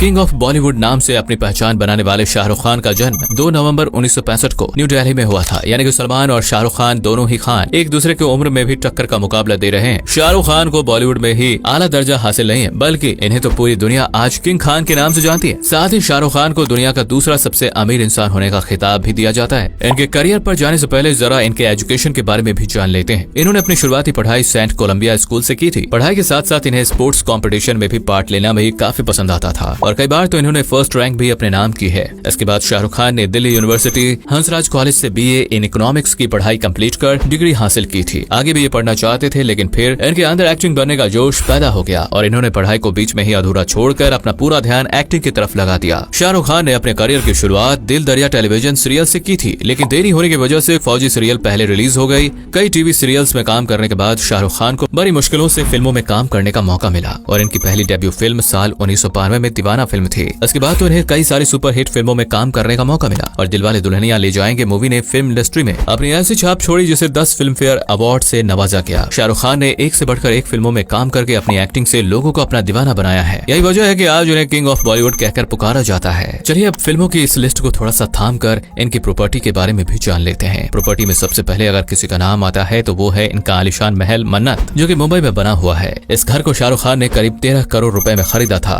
लेकिन आज इसकी कीमत लगभग 200 करोड़ रुपए है। ऐसा हम नहीं बल्कि मीडिया रिपोर्ट्स का दावा है। मुंबई के अलावा शाहरुख खान का अलीबाग में भी एक बड़ा सा घर है, जिसमें अक्सर शाहरुख खान को अपनी फैमिली के साथ हॉलिडे एंजॉय करते हुए देखा जाता है। इस घर की कीमत की बात करें तो वो है करीब 15 करोड़ रुपए। आपको जानकर हैरानी होगी कि शाहरुख खान ने दुबई के पाम जुमेरा में भी एक विला लिया है, जिसकी कीमत करीब 100 करोड़ रुपए बताई जाती है। वहीं हम लंदन विला को कैसे भूल सकते हैं, ये भी पूरे 172 करोड़ रुपए का है। इस तरह शाहरुख खान ने अपने बहुत से आलिशान घर अपने नाम किए हुए हैं। भाई इतने बड़े खान हैं तो बड़े बड़े शौक तो होंगे ही। ऐसे इन शौकों में इन्हें कारों का कलेक्शन भी बेहद भाता है। शाहरुख खान के पास बहुत सी महंगी कार्स हैं, जैसे कि Rolls Royce Cullinan Black Badge, Bugatti Veyron, drop head coupe, Audi A6, Bentley Continental GT, Land Rover, Range Rover Vogue and BMW 7 series है। इनके पास $4 मिलियन का कार कलेक्शन है। शाहरुख खान के पैसों का खजाना सिर्फ एक्टिंग फिल्में ही नहीं है, सिर्फ ये दूसरे सोर्सेज से भी काफी अच्छे खासे इनकम करते हैं। शाहरुख खान की रईसी की बात करें तो इन्होंने अपने आने जाने के लिए एक प्राइवेट जेट भी खरीद लिया है और इस प्राइवेट जेट की कीमत है लगभग 350 करोड़ रुपए। वैसे देखा जाए तो किंग खान के लिए ये सब प्रॉपर्टीज खरीदना कोई बड़ी बात नहीं है, क्योंकि भाई ये खुद एक फिल्म में काम करने के लिए 40 से 50 करोड़ रुपए चार्ज करते हैं। करोड़ों रुपए खर्च करना कितनी बड़ी बात है आप समझ ही सकते हैं। चलिए अब दोनों की जिंदगी से निकलकर एक नजर इनकी नेटवर्थ पर भी डाल लेते हैं। सबसे पहले बात करते हैं शाहरुख खान की। किंग ऑफ बॉलीवुड छोटे से सीरियल से काम करने वाले यानी कि $735 मिलियन के मालिक हैं। वहीं सल्लू भाई की बात करें तो ये लगभग 2850 करोड़ यानी कि $350 मिलियन के बादशाह कहे जाते हैं। वैसे देखा जाए तो पैसों के मामले में शाहरुख खान सलमान खान को पीछे छोड़ चुके हैं, लेकिन भाई दिल जीतने के मामले में दोनों ही कलाकार जबरदस्त हैं और अनगिनत लोगों का प्यार इनके साथ है। दोस्तों आपको इन दोनों में से कौन सा एक्टर सबसे ज्यादा पसंद है? किस एक्टर से आप मिल चुके हैं या फिर मिलना चाहते हैं? कमेंट सेक्शन में लिखकर जरूर बताएं। अगर वीडियो अच्छा लगा हो तो वीडियो को लाइक जरूर कर दें और अभी तक हमारे इस पेज को फॉलो नहीं किया है तो पेज को फॉलो जरूर कर लें, ताकि जब भी हम ऐसे दिलचस्प और जानकारी से भरे वीडियोस अपलोड करें तो आपको नोटिफिकेशन मिल जाए। मिलते हैं अगले वीडियो में, तब तक के लिए tata bye bye. Bollywood industry की वो हसीना जिसने आते ही अपने बोल्ड सीन से कई हीरोइंस की छुट्टी कर दी, आखिर कैसे तय किया उसने एक एयर होस्टेस से एक सुपरस्टार बनने का सफर? किस तरह बन गई रीमा लांबा एक्ट्रेस मल्लिका शेरावत और कैसे मल्लिका शेरावत रातों रात बॉलीवुड इंडस्ट्री की सनसनी बन गई? चलिए जानते हैं आज इनकी पूरी कहानी। दोस्तों मल्लिका शेरावत बॉलीवुड इंडस्ट्री की वो हसीना है जिन्होंने आते ही न जाने अपने हुस्न से कितनों का कत्ल कर दिया। इनकी अदाओं से नौजवान तो घायल हो ही गए थे, साथ ही इनके हुस्न के जलवे देखकर तो भैया बड़ी बड़ी हीरोइंस भी हैरान हो गई थी। मल्लिका शेरावत ने बॉलीवुड इंडस्ट्री में एक आइटम बॉम्ब की तरह एंट्री ली थी, जिसका धुआं तो आज तक फैला हुआ है। इस बोल्ड एक्ट्रेस ने अपनी सुपर एक्टिंग और कातिलाना अदाओं से लोगों के बीच अपनी जगह बनाई, साथ ही खूब शोहरत और सफलता भी हासिल की है और इससे तो आप अच्छे से वाकिफ ही होंगे। तो चलिए जानते हैं कि कैसे शुरू किया इन्होंने अपनी सफलता को हासिल करने का सफर, और शुरुआत करते हैं इनके बचपन से। दोस्तों वो साल था 1976 का, जब भारत के हरियाणा रोहतक के घर में जन्म लिया प्यारी सी बच्ची ने, जिसको आज पूरी दुनिया मल्लिका शेरावत के नाम से जानती है। मल्लिका के जन्म के दौरान इनका नाम रीमा लांबा रखा गया था। एक जाट परिवार से बिलोंग करती है। मल्लिका के पिता का नाम मुकेश कुमार लांबा है और माँ का नाम संतोष शेरावत है। इनकी फैमिली में इनका एक भाई भी है जिनका नाम विक्रम लांबा है। मल्लिका का नाम शुरू में रीमा ही था, लेकिन इन्होंने अपना नाम बदलकर मल्लिका रख लिया। असल में वो नहीं चाहती थी कि उनके नाम को लेकर लोगों में कंफ्यूजन हो, क्योंकि जिस समय मल्लिका ने फिल्मी दुनिया में कदम रखा था उस दौरान रीमा नाम की कई एक्ट्रेस थी, जिसके चलते वो फिल्मी दुनिया में अपने यूनिक नाम के साथ कदम रखना चाहती थी, जिससे उन्हें बाकी एक्ट्रेसेस की वजह से नहीं बल्कि उनके यूनिक स्टाइल और उनके नाम से पहचाना जाए। इन्होंने अपने नाम के पीछे शेरावत इसलिए लगाया था क्योंकि वो अपनी माँ से काफी ज्यादा प्यार करती है और घर में सबसे ज्यादा लगाव उनको अपनी माँ से ही है। एक इंटरव्यू के दौरान उन्होंने बताया था कि उनकी माँ ने बचपन से ही हर काम में उनका साथ दिया है, उनकी हेल्प की है और उन्हें आगे बढ़ने का हौसला दिया है। और जैसे कि उनकी माँ के नाम के पीछे भी शेरावत है, उसी तरह मल्लिका ने भी अपने नाम के पीछे शेरावत यूज किया है। बात करें मल्लिका की शुरुआती पढ़ाई की, तो इन्होंने अपनी स्कूली पढ़ाई Delhi public school Mathura road से पूरी की थी। स्कूल की पढ़ाई पूरी करने के बाद इन्होंने अपने आगे की पढ़ाई करने के लिए मिरांडा हाउस दिल्ली यूनिवर्सिटी में एडमिशन लिया, जहां से इन्होंने फिलोसफी में अपनी ग्रेजुएशन की डिग्री हासिल की। अपनी ग्रेजुएशन पूरी करने के बाद मल्लिका ने अपने करियर पर फोकस करना चाहा। हालांकि उनका बचपन से ही फिल्मी दुनिया की तरफ इंटरेस्ट रहा करता था, लेकिन करियर की शुरुआत में उन्होंने अपने इंटरेस्ट पर ध्यान नहीं दिया। पढ़ाई के बाद मल्लिका ने कुछ समय तक एयर होस्टेस के रूप में काम किया, लेकिन ये तो आप जानते ही हैं कि जहां इंटरेस्ट नहीं होती वहां ज्यादा दिनों तक कोई भी सरवाइव नहीं कर पाता। ऐसा ही कुछ मल्लिका जी के साथ भी हुआ। एज ए एयर होस्टेस तो वो काम कर ही रही थी, लेकिन उनका मन उनके इंटरेस्ट और उनके जुनून की तरफ ही लगा रहता था। इस दौरान मल्लिका ने फील किया कि उनका इंटरेस्ट तो केवल एक्टिंग और मॉडलिंग में ही है और उन्हें वही करना चाहिए। लेकिन एक्टिंग की दुनिया में इनका सफर आसान नहीं था। भले ही मल्लिका काफी खूबसूरत और परफेक्ट एक्ट्रेस थी, लेकिन फिल्मी दुनिया में अपनी पहचान बनाने के लिए इन्हें काफी परेशानियों का सामना करना पड़ा था। लेकिन आप तो जानते ही हैं, जहाँ चाह है वहाँ राह है। बिल्कुल यही सुनकर मल्लिका ने अपने कदम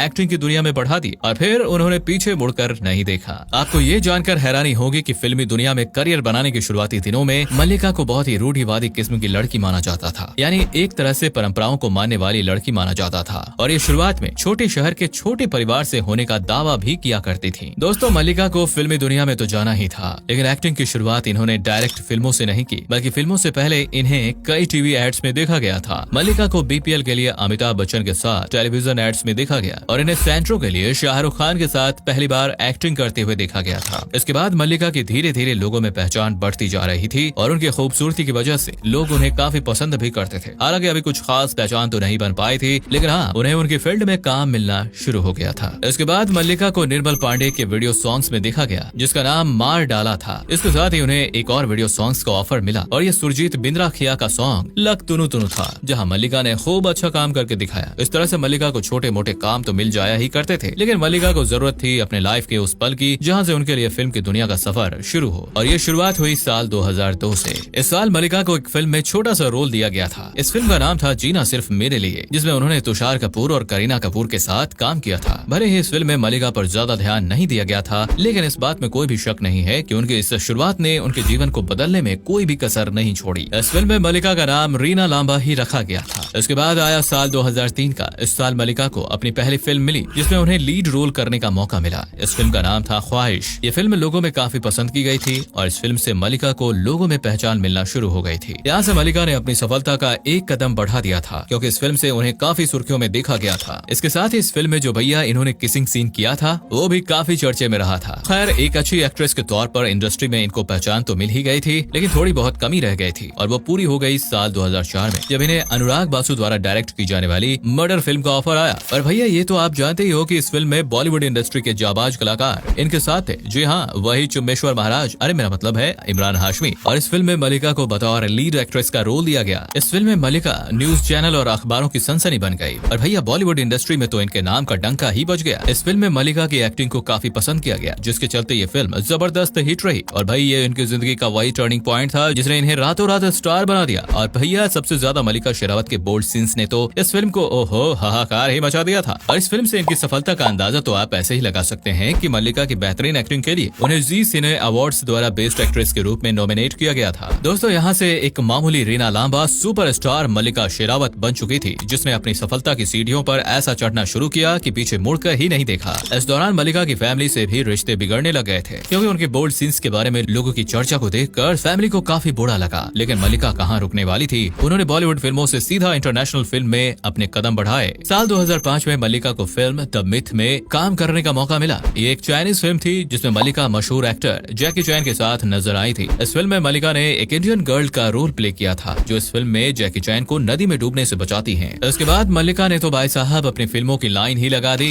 इन्हें साल 2006 में प्यार के साइड इफेक्ट्स फिल्म में देखा गया, जिसमें ये राहुल बोस के साथ नजर आई हैं। और इस फिल्म में भी मल्लिका को क्रिटिक द्वारा काफी तारीफें मिली। इसके बाद साल 2007 में गुरु फिल्म में आइटम सॉन्ग्स में मल्लिका को हुस्न के तीर चलाते हुए देखा गया। इसके बाद आपका सुरूर, वेलकम, हिस्स और कई सारी फिल्मों में मल्लिका को देखा गया। और इस तरह से मल्लिका बॉलीवुड इंडस्ट्री की वो स्टार बन गई जिसका मुकाबला आज के समय पर भी कोई नहीं कर सकता। वेल दोस्तों, मल्लिका ने अपने हुनर के दम पर कई अवार्ड्स भी अपने नाम किए हैं, जैसे कि साल 2008 में एनुअल डाइवर्सिटी अवार्ड्स द्वारा रेनेसांस आर्टिस्ट अवार्ड से इन्हें सम्मानित किया गया। साल 2011 में फिल्म हिस्स के लिए बेस्ट एक्ट्रेस अवार्ड से नवाजा गया। साल 2015 में मल्लिका को इंटरनेशनल यूथ आइकन अवार्ड से भी नवाजा गया। और इस तरह से कई सारे अवार्ड इस हसीना ने अपने हिस्से में किए हैं। खैर, आपको बता दें कि फिल्मों के साथ साथ शोहरत और पैसा भी खूब कमाया है इस हसीना ने। जहाँ कई रिपोर्ट्स के अकॉर्डिंग मल्लिका की नेटवर्थ लगभग 113 करोड़ है। वेल, ये तो थी मल्लिका की फिल्मी दुनिया की कहानी। अब आइए हम इनके पर्सनल लाइफ पर भी गौर कर लेते हैं। वैसे मल्लिका के बारे में बताया जाता है कि इनकी बॉलीवुड में एंट्री होने से पहले ही शादी हो चुकी थी। ये बात है जब मल्लिका एयर होस्टेस का काम करती थी, तब उनका रिलेशन पायलट करण सिंह गिल से चला और दोनों ने शादी भी कर ली थी। लेकिन इनका रिश्ता करीब 1 साल ही टिक पाया था, जिसके बाद दोनों के रास्ते अलग अलग हो गए। बात करें मल्लिका के पसंदीदा चीजों की, तो उन्हें मल्टीग्रेन टोस्ट खाना बहुत ही पसंद है और उनके फेवरेट एक्टर बॉलीवुड के बिग बी यानी कि अमिताभ बच्चन जी हैं। वेल दोस्तों, हमने तो मल्लिका से जुड़ी हुई बातों को आप तक पहुंचाने की कोशिश की है। अब आप ही हमें बताइए आपको हमारी ये वीडियो कैसे लगी। कमेंट करें, वीडियो को लाइक एंड शेयर करें, साथ ही पेज को फॉलो करें। मिलते हैं अगली वीडियो में। Bye bye.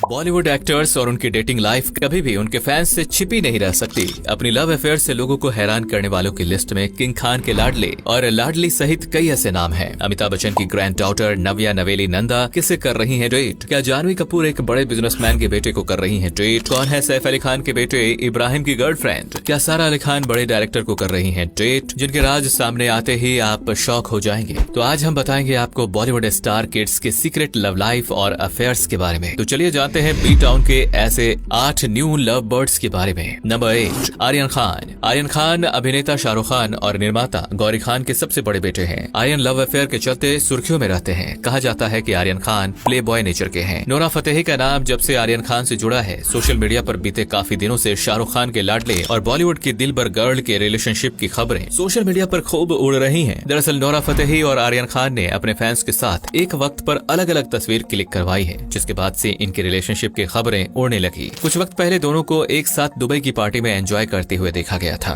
जिसके बाद से कहा जा रहा है कि दोनों एक दूसरे को डेट कर रहे हैं। इससे पहले आर्यन का नाम नव्या नवेली नंदा और अनन्या पांडे के साथ भी जोड़ा जा चुका था। आर्यन खान का सबसे पहला अफेयर अमिताभ की नातिन नव्या नवेली से रहा, जिसके बाद उनके बच्चे का रिश्ता सभी को पता चल गया था। लेकिन कुछ ही दिनों तक इन दोनों का रिश्ता चला और फिर ब्रेकअप हो गया। नंबर 7, जानवी कपूर। बॉलीवुड की सबसे खूबसूरत और यंग अदाकारा में से एक जानवी कपूर। जानवी अपने अलग अलग लुक के कारण हमेशा से ही सुर्खियों में रही हैं। अपने फोटोज और एक्टिंग के साथ साथ जानवी अपनी लव लाइफ के कारण भी चर्चा में रही हैं। तो आइए जानते हैं कि अब तक जानवी किस किस को डेट कर चुकी हैं। फिल्मों में डेब्यू से पहले जानवी कपूर की लव लाइफ काफी चर्चा में रही थी। जानवी का नाम शिखर पहाड़िया के साथ जुड़ा था। जानवी साल 2018 में फिल्मों में डेब्यू कर चुकी हैं। शिखर पहाड़िया के साथ जानवी का नाम अक्षत रंजन के साथ जुड़ा था। दोनों के रिश्ते ने काफी सुर्खियां बटोरी थी। बता दें कि अक्षत और जानवी कपूर फ्रेंड थे। जानवी कपूर के 21वें जन्मदिन के मौके पर अक्षत ने अपने इंस्टाग्राम हैंडल पर जानवी के साथ अपनी तस्वीर पोस्ट की थी। जानवी कपूर ने करण जौहर की प्रोडक्शन फिल्म धड़क से बॉलीवुड में डेब्यू किया था। इस फिल्म में उनके साथ ईशान खट्टर नजर आए थे। शूटिंग के दौरान दोनों के बीच काफी नजदीकियां बढ़ी और दोनों का नाम एक साथ जुड़ने लगा। हालांकि दोनों ही इस बात से साफ इनकार करते आए हैं। नंबर 6,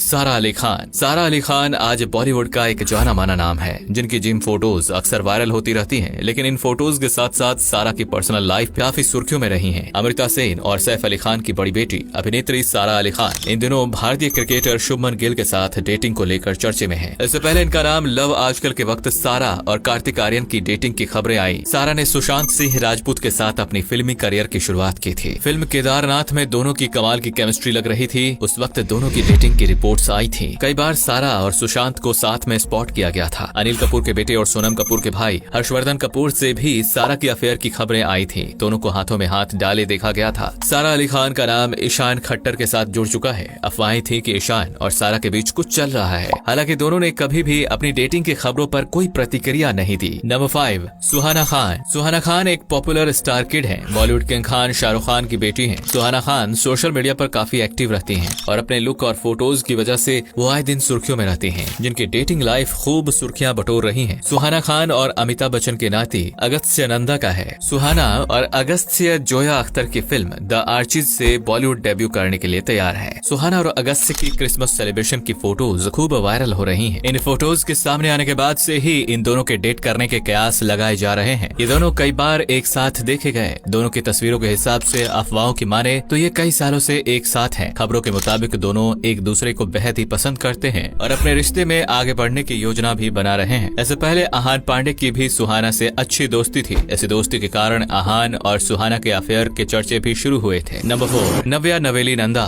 नव्या नवेली नंदा की लव लाइफ हमेशा सुर्खियों में बनी रहती है। पिछले 2 साल से ये खबर आ रही है कि वो जावेद जाफरी के बेटे मिजान जाफरी को डेट कर रही है। अमिताभ बच्चन की नातिन नव्या नवेली नंदा की लव लाइफ हमेशा सुर्खियों में बनी रहती है। अब मीडिया रिपोर्ट्स की माने तो गली बॉय एक्टर सिद्धांत चतुर्वेदी और नव्या नवेली नंदा बी टाउन के लेटेस्ट कपल हैं। धीरे धीरे मीडिया में ये अफवाहें रफ्तार पकड़ती हुई नजर आ रही हैं। रिपोर्ट्स में ये कहा जा रहा है कि सिद्धार्थ चतुर्वेदी और नव्या नवेली नंदा सीरियस रिलेशनशिप में हैं। ये दोनों जब बॉलीवुड कपल्स की शादी की खबरें चर्चा में बनी हुई है तो वहीं एक नए कपल्स के तौर पर नव्या और सिद्धांत सामने आ रहे हैं। इससे पहले शाहरुख खान के बेटे आर्यन खान संग नव्या ने पढ़ाई की है। दोनों अक्सर क्वालिटी टाइम बिताते हुए नजर आ चुके हैं। इनके बारे में कहा जाता है कि ये दोनों एक दूसरे को डेट कर चुके हैं। नंबर 3, अनन्या पांडे। अनन्या पांडे के पिता का नाम चंकी पांडे है। स्टूडेंट ऑफ द ईयर 2 से डेब्यू करने वाली अनन्या पांडे वैसे तो अपनी डेटिंग लाइफ को लेकर हमेशा चुप्पी साधे रहती हैं। अनन्या पांडे एक चुलबुली एक्ट्रेस हैं और उनके फोटोज और वीडियोस आए दिन वायरल होते रहते हैं। अनन्या पांडे आए दिन ट्रोलर्स के निशाने पर होते हैं, लेकिन उन्हें इस बात से कोई फर्क नहीं पड़ता।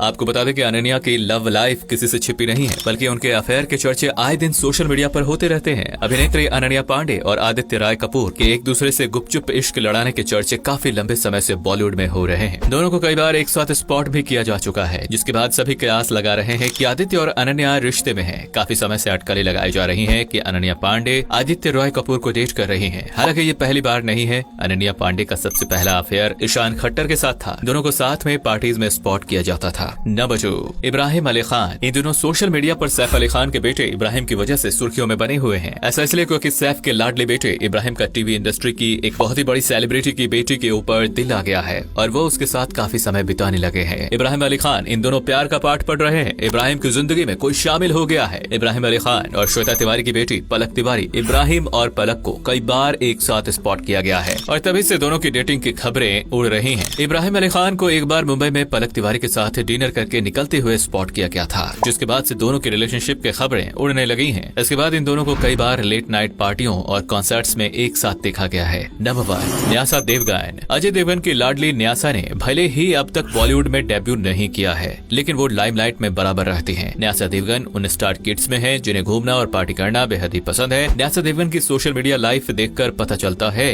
कि उन्हें लाइफ में खुलकर जीना बेहद ही पसंद है। रिपोर्ट्स की माने तो न्यासा अपने बेस्ट फ्रेंड ओरहान अबात्रमनी को डेट कर रही हैं। ओरी ने अब रूमर्ड गर्लफ्रेंड निशा देवगन के साथ तस्वीर शेयर की है जो सोशल मीडिया पर वायरल हो रही है। बता दें कि निशा ने न्यू ईयर और क्रिसमस ओरी के साथ बिताए थे। वो कई बार उनके साथ पार्टी करते हुए नजर आती हैं, लेकिन कुछ रिपोर्ट्स के मुताबिक निशा कथित तौर पर वेदांत महाजन के साथ रिश्ते में है। काजोल की बेटी को अक्सर एंटरप्रेन्योर की कंपनी में स्पॉट किया जाता है। निशा के कथित बॉयफ्रेंड वेदांत 25 साल के हैं और एक इवेंट मैनेजमेंट कंपनी के सह मालिक हैं। तो दोस्तों, अगर आपको वीडियो अच्छी लगी हो तो वीडियो को लाइक शेयर जरूर कीजिएगा।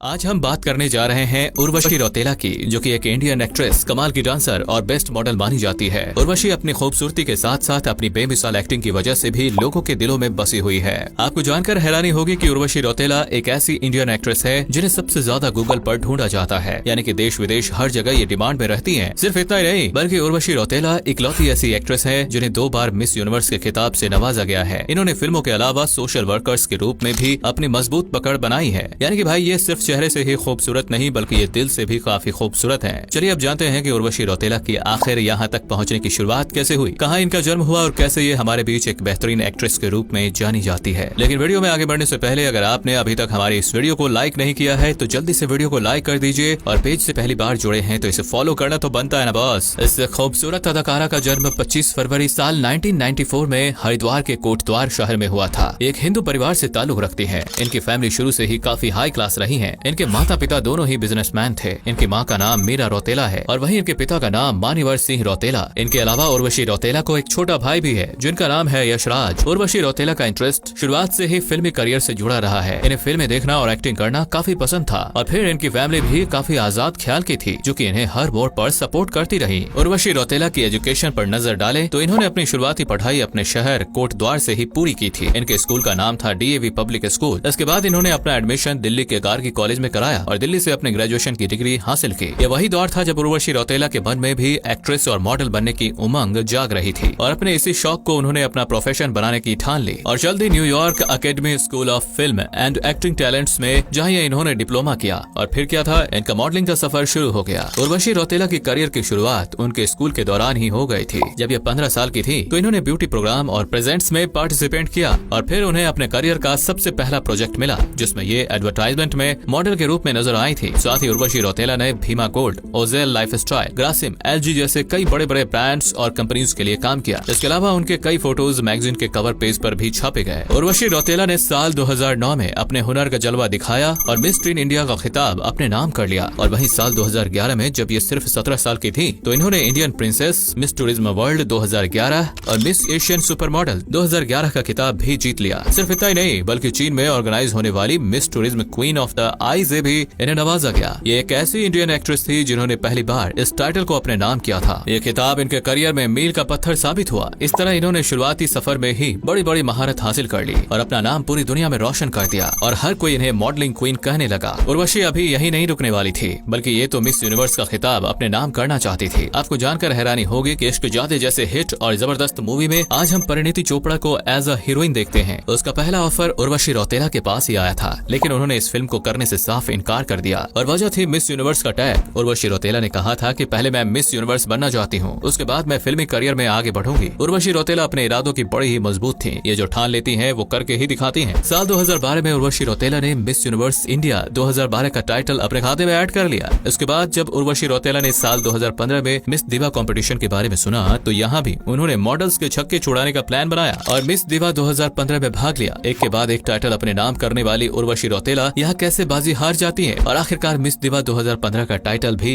इन्हें दे ही दिया गया। इस सफलता को देखते हुए साल 2015 में ही उर्वशी ने इंडिया के कंपटीशन में पार्टिसिपेट किया और यहाँ भी उर्वशी ही विजेता रही। इसके बाद इसी साल इन्होंने मिस इंडिया का खिताब भी अपने नाम किया। अब भाई उर्वशी का मॉडलिंग करियर तो काफी सक्सेसफुल था और उर्वशी भी इतने सारे खिताब अपने नाम कर चुकी थी जिनकी बदौलत इन्हें मॉडलिंग की दुनिया में अपना नाम कमाने और सबसे ऊपर ले जाने में काफी मदद मिली। साथ ही सुष्मिता सेन जो कि खुद भी एक मिस यूनिवर्स रह चुकी हैं, इनकी वजह से ही उर्वशी को आगे बढ़ने का हौसला मिला था। मॉडलिंग करियर के दौरान जब उर्वशी रौतेला की मुलाकात सुष्मिता सेन से हुई थी तो सुष्मिता सेन ने कहा था कि तुम्हें तो इंटरनेशनल लेवल पर जाना चाहिए और इनके कहने पर ही 2015 में मिस यूनिवर्स में इंडिया की तरफ से हिस्सा लिया और विजेता बनकर देश का नाम रोशन किया था। ये तो रहा इनका मॉडलिंग करियर। चलिए अब एक नजर इनके फिल्मी करियर पर भी डाल लेते हैं कि आखिर कैसे इन्होंने फिल्मों की तरफ अपना कदम बढ़ाया और किस फिल्म में इन्हें सबसे ज्यादा पॉपुलैरिटी मिली। उर्वशी रौतेला की बॉलीवुड में डेब्यू फिल्म थी सिंस ऑफ द ग्रेट और इनके ऑपोजिट साइड में था पाकिस्तान के दामाद, हमारा मतलब है कि सनी देओल। इस मूवी में उर्वशी रौतेला ने सनी देओल की वाइफ का रोल प्ले किया है। हालांकि ये मूवी फिल्मी पर्दे पर ज्यादा हिट साबित नहीं हो सकी, लेकिन हाँ लोगों को उर्वशी का बबली फेस, प्यारी सी स्माइल और मासूमियत बहुत ज्यादा पसंद आई। साल 2013 में रिलीज हुई इस मूवी ने उर्वशी को वो मुकाम नहीं दिलाया जिसकी वो हकदार थी। इसके बाद साल 2014 में इनके फिल्मी करियर का सबसे बड़ा टर्निंग पॉइंट आया। इस साल उर्वशी रौतेला हनी सिंह के एल्बम सॉन्ग लव डोज में नजर आई। आप तो जानते ही हैं कि म्यूजिक को रैप का स्वाद चखाने वाले हनी सिंह का गाना हिट ना हो ऐसा हो ही नहीं सकता और इस बार भी हनी सिंह और उर्वशी रौतेला ने तहलका मचा दिया और यहीं से उर्वशी को असली पहचान मिली। उर्वशी रौतेला की एक्टिंग देख डायरेक्टर्स प्रोड्यूसर तो पिघल ही चुके थे। ऐसे में बहुत सी फिल्मों में काम करने का मौका मिला जिनमें साल 2015 में आई मिस्टर एरावत, भाग जोहनी, साल 2016 में आई सनम रे,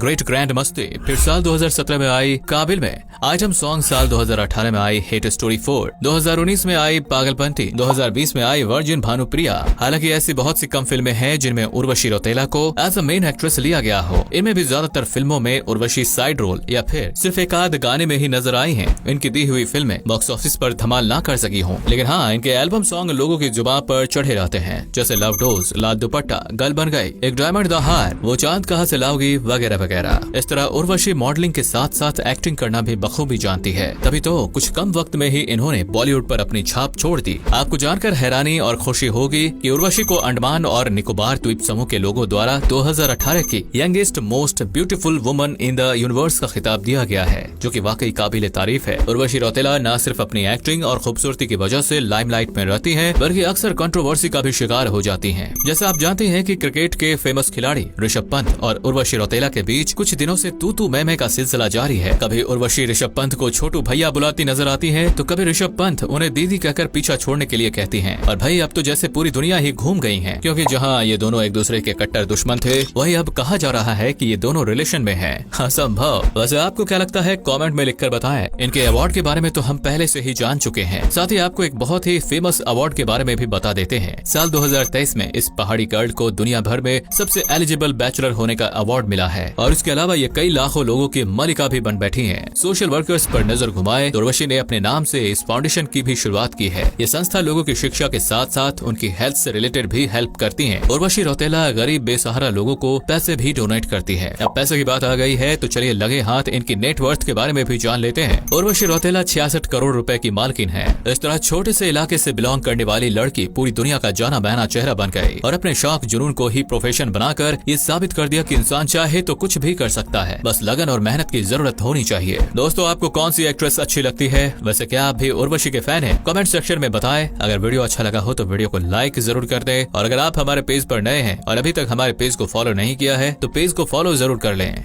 आजकल के लोग बॉलीवुड के सितारों से ज्यादा साउथ इंडस्ट्री के सितारों को और उनकी फिल्मों को देखना पसंद करते हैं। लेकिन क्या आप जानते हैं कि साउथ इंडस्ट्री के खूबसूरत अदाकाराओं में से ऐसी कौन सी एक्ट्रेस है जो कि मुस्लिम धर्म से ताल्लुक रखती है? अगर नहीं जानते तो हमारे इस वीडियो में लास्ट तक बने रहना बहुत ही जरूरी है, क्योंकि आज हम आपको साउथ की मुस्लिम हीरोइंस के बारे में बताने वाले हैं। तो चलिए फिर वीडियो को शुरू करते हैं। शकीला। दोस्तों, सबसे पहले हम बात करने वाले हैं साउथ इंडस्ट्री की जानी मानी अदाकारा शकीला के बारे में, जिन्हें आजकल हर कोई पहचानता है। शकीला का पूरा नाम शकील बेगम है और ये मुस्लिम धर्म से ताल्लुक रखती है। इस बेहतरीन अदाकारा ने अपने करियर की शुरुआत मात्र 16 साल की उम्र से ही कर दी थी और अब तक ये अपने करियर में 250 से भी ज्यादा फिल्में कर चुकी हैं। शकीला की फैन फॉलोइंग का अंदाजा आप इसी बात से लगा सकते हैं कि बॉलीवुड इंडस्ट्री में साल 2020 में आई मूवी शकीला किसी और की नहीं बल्कि शकीला बेगम की जिंदगी पर ही बेस्ड थी। इस मूवी में हमें ऋचा चड्ढा और पंकज कुमार जैसे कलाकार देखने को मिले थे। इस मूवी को देखकर आप शकीला की जर्नी को अच्छे से समझ सकते हैं। नंबर 2, नजरिया नाजिम। दोस्तों, साउथ इंडस्ट्री की खूबसूरत अदाकाराओं में से एक नजरिया नाजिम आज अपनी अच्छी खासी पहचान बना चुकी हैं। ये इंडियन एक्ट्रेस होने के साथ साथ प्रोड्यूसर भी हैं, जो कि तमिल सहित मलयालम फिल्मों में अपनी एक्टिंग का जलवा भी दिखा चुकी हैं। ये बहुत ही कम लोग जानते हैं, लेकिन ये मुस्लिम धर्म से आती हैं। उनके पति का नाम फहद फाजिल है और वो भी साउथ इंडस्ट्री के जाने माने एक्टर हैं, जो इंडस्ट्री में अपनी अच्छी खासी पहचान बना चुके हैं। नजरिया नाजिम अब तक कई हिट फिल्में दे चुकी हैं, साथ ही कई फिल्मों को प्रोड्यूस भी कर चुकी हैं। नंबर 3, ज्योतिका। दोस्तों, इस लिस्ट में हम तीसरे नंबर पर जिस एक्ट्रेस की बात करने जा रहे हैं उसका नाम है ज्योतिका, जो कि दिखने में बहुत ही खूबसूरत और मासूम सी नजर आती है। इन्हें आपने टैगोर मांस और शौक जैसी सुपरहिट तेलुगु फिल्मों में देखा होगा, जिसमें इनकी एक्टिंग ने कमाल ही कर दिया था। वहीं इनके धर्म की बात करें तो इनका जन्म एक मिक्स फैमिली में हुआ था, यानी कि उनके पिता पंजाबी थे तो वहीं उनकी मां मुस्लिम थी। इसके अलावा उनकी एक सौतेली बहन भी है जो कि खुद को क्रिश्चियन बताती है। वहीं उनकी शादी को देखा जाए तो इन्होंने साउथ इंडस्ट्री के जाने माने अभिनेता सूर्या से की है। ये शादी हिंदू रीति रिवाज के अनुसार की गई थी। सुनने में ये भी आया है कि एक्ट्रेस ने अपना धर्म मुस्लिम किया है, लेकिन इसकी कोई पुख्ता जानकारी हमारे पास नहीं है। फिलहाल ये खुशी खुशी अपने पति के साथ रह रही है और इंडस्ट्री में धाक जमाई हुई है। नंबर 4, खुशबू सुंदर। साल 1986 में विक्टोरिया वेंकटेश की फिल्म कलियुगा पांडुवुलु से साउथ फिल्मों में डेब्यू करने वाली खुशबू सुंदर को आज भला कौन नहीं जानता। इनकी पहचान इनकी फैंस से पूछिए तो इन्हें देखने के लिए आज भी नजरें गढ़ाए बैठे रहते हैं। उनकी फिल्मों में एक अलग ही बात नजर आती है। बात करें इनके जन्म की तो इनका जन्म महाराष्ट्र के मुंबई शहर में नखत खान के तौर पर एक मुस्लिम परिवार में हुआ था, लेकिन ये उन एक्ट्रेस में शामिल है जिन्होंने शादी और पति के लिए अपना धर्म ही बदल दिया। जी हाँ दोस्तों, जब इनकी शादी हुई तो इन्होंने मुस्लिम धर्म को छोड़कर हिंदू धर्म अपना लिया। इनके पति की बात करें तो इनका नाम भी सुंदर है और वो भी साउथ इंडस्ट्री के जाने माने एक्टर हैं। इनके 2 बच्चे भी हैं जिनका नाम अवंतिका और अनादित्य है। फिलहाल की बात करें तो ये अदाकारा फिल्मों को छोड़कर राजनीति के दांव पेच लगा रही हैं और तमिलनाडु में भारतीय जनता पार्टी के लिए काम कर रही हैं। नंबर 5, मोनिका। अक्सर लोग किसी धर्म से प्रभावित होकर अपना धर्म बदल लेते हैं। उन्हीं लोगों में से एक है मोनिका, जिन्हें अजहगी, अरसना, 23M, पुलिकेसी और सिलांदी जैसी फिल्मों के लिए पहचाना जाता है। इन्होंने फिल्मों में जो जादू दिखाया है उसे देखकर हर कोई हक्का बक्का रह गया है। बता दें कि इनका जन्म एक हिंदू क्रिश्चियन परिवार के बीच में हुआ था, लेकिन जैसे जैसे मोनिका बड़ी हुई वैसे वैसे वो इस्लाम के प्रति आकर्षित हो गए और फिर इन्होंने मुस्लिम धर्म को कबूल कर लिया। साथ ही अपना नाम भी बदलकर MG रहीमा रख लिया। बता दें कि इस्लाम धर्म कबूल करने के बाद से ही ये फिल्मों से दूर हैं और धर्म के कामों में लगी हुई हैं। मोनिका बताती है कि वो इस्लाम धर्म कबूल करके बेहद ही खुश हैं। नंबर 6, सधा। साल 2002 में जायम नाम की एक मूवी आई थी जिसमें साउथ इंडस्ट्री के जाने पहचाने एक्टर नितिन का चेहरा नजर आया था। इस फिल्म में नितिन के साथ जो एक्ट्रेस थी वो सधा थी और ये उनकी पहली फिल्म थी। जी हाँ, सधा ने जायम नाम की इस मूवी से अपने फिल्मी करियर की शुरुआत की थी और ये अब तक तमिल, मलयालम, तेलुगु, कन्नड़ सहित कई भाषाओं की फिल्मों में अपना हुस्न का जलवा दिखा चुकी हैं। फिल्मों से हटकर अगर हम इनके धर्म की बात करें तो सधा नाम से बेशक आपको हिंदू लग रही हो, लेकिन ये मुस्लिम है और इनका पूरा नाम सदफ मोहम्मद सैयद है। नंबर 7, मुमैत खान। भाई अब हम बात करने जा रहे हैं मुमैत खान की, लेकिन उनके बारे में जानने से पहले अगर आपने अभी तक हमारी इस वीडियो को लाइक नहीं किया है तो जल्दी से वीडियो को लाइक कर दीजिए और पेज को फॉलो करना तो बनता है बस, वरना ऐसी इन्फॉर्मेटिव जानकारी आपसे मिस होती रहेगी। मुमैत खान दोस्तों साउथ इंडस्ट्री की वो अदाकारा है जिन्होंने तमिल, तेलुगु और कन्नड़ सहित उड़िया फिल्मों में एक से बढ़कर एक आइटम नंबर देकर अपनी पहचान बनाई है। मुमैत खान को आज साउथ इंडस्ट्री में हर कोई पहचानता है, वहीं इनकी पहचान बॉलीवुड में भी है क्योंकि ये कई हिंदी फिल्मों में भी आइटम नंबर कर चुकी हैं। बात करें इनके धर्म की तो ये मुस्लिम धर्म से संबंध रखती हैं और इस्लाम के सभी नियमों को शिद्दत से फॉलो भी करती हैं। Number 8, Sanjana Galrani. Sanjana Galrani south industry की एक जाना माना नाम है। एक एक्ट्रेस होने के साथ साथ ये एक मशहूर मॉडल भी है। संजना गलरानी ने तेलुगु फिल्म सोगाडू से अपने फिल्मी करियर की शुरुआत की थी। ये फिल्म साल 2005 में आई थी। इसके अलावा संजना गलरानी को 2006 में आई कन्नड़ फिल्म गंड हेदंथी के लिए भी जाना जाता है। ये फिल्म काफी विवादों में रही थी, जिस वजह से संजना गलरानी को भी काफी कुछ फेस करना पड़ा था। वहीं इन्होंने साल 2008 में तेलुगु फिल्म बुज्जिगाडू में सपोर्टिंग एक्ट्रेस का रोल निभाया था। इसके बाद साल 2017 में इन्होंने कन्नड़ फिल्म दंडू पालिया 2 में चंद्रे की भूमिका निभाई थी। संजना के धर्म की बात करें तो इन्हें शुरू से ही इस्लाम धर्म बेहद पसंद था, इसलिए इन्होंने 10 साल तक इस्लाम को अच्छे से स्टडी किया और फिर हिंदू धर्म को छोड़कर इस्लाम धर्म को कबूल कर लिया। साथ ही संजना गलरानी ने अपना नाम भी संजना गलरानी से माहिरा रहमान कर लिया और फिलहाल वो फिल्मी दुनिया से भी दूर हैं। नंबर 9, ज़बीन खान। क्या आप जानते हैं कि ज़बीन खान कौन है और ये इंडियन फिल्म इंडस्ट्री में किस घराने से ताल्लुक रखती है? अगर नहीं तो बता दें कि साउथ फिल्म इंडस्ट्री की जानी मानी एक्ट्रेस, आइटम सॉन्ग से लोगों का दिल जीतने वाली मुमेश खान इनकी बहन है। साथ ही ज़बीन अपनी बहन की तरह ही खूबसूरत अदाकारा भी है। जो भी इन्हें देख ले बस इन्हीं पर लट्टू हो जाए। जिस तरह मुमेश खान ने आइटम सॉन्ग से अपनी पहचान बनाई है, ठीक उसी तरह से ये अपनी कातिलाना अदाओं और एक्टिंग की वजह से जानी जाती हैं। इनकी फिल्मों की बात करें तो ज़बीन खान ने संचलनम और आशिक बनाया आपने जैसी फिल्मों में काम किया है। अब धर्म की बात करें तो ये भी एक मुस्लिम अदाकारा है जो कि साउथ इंडस्ट्री से बॉलीवुड इंडस्ट्री में अपनी एक्टिंग का जादू चला चुकी हैं। नंबर 10, फराह खान।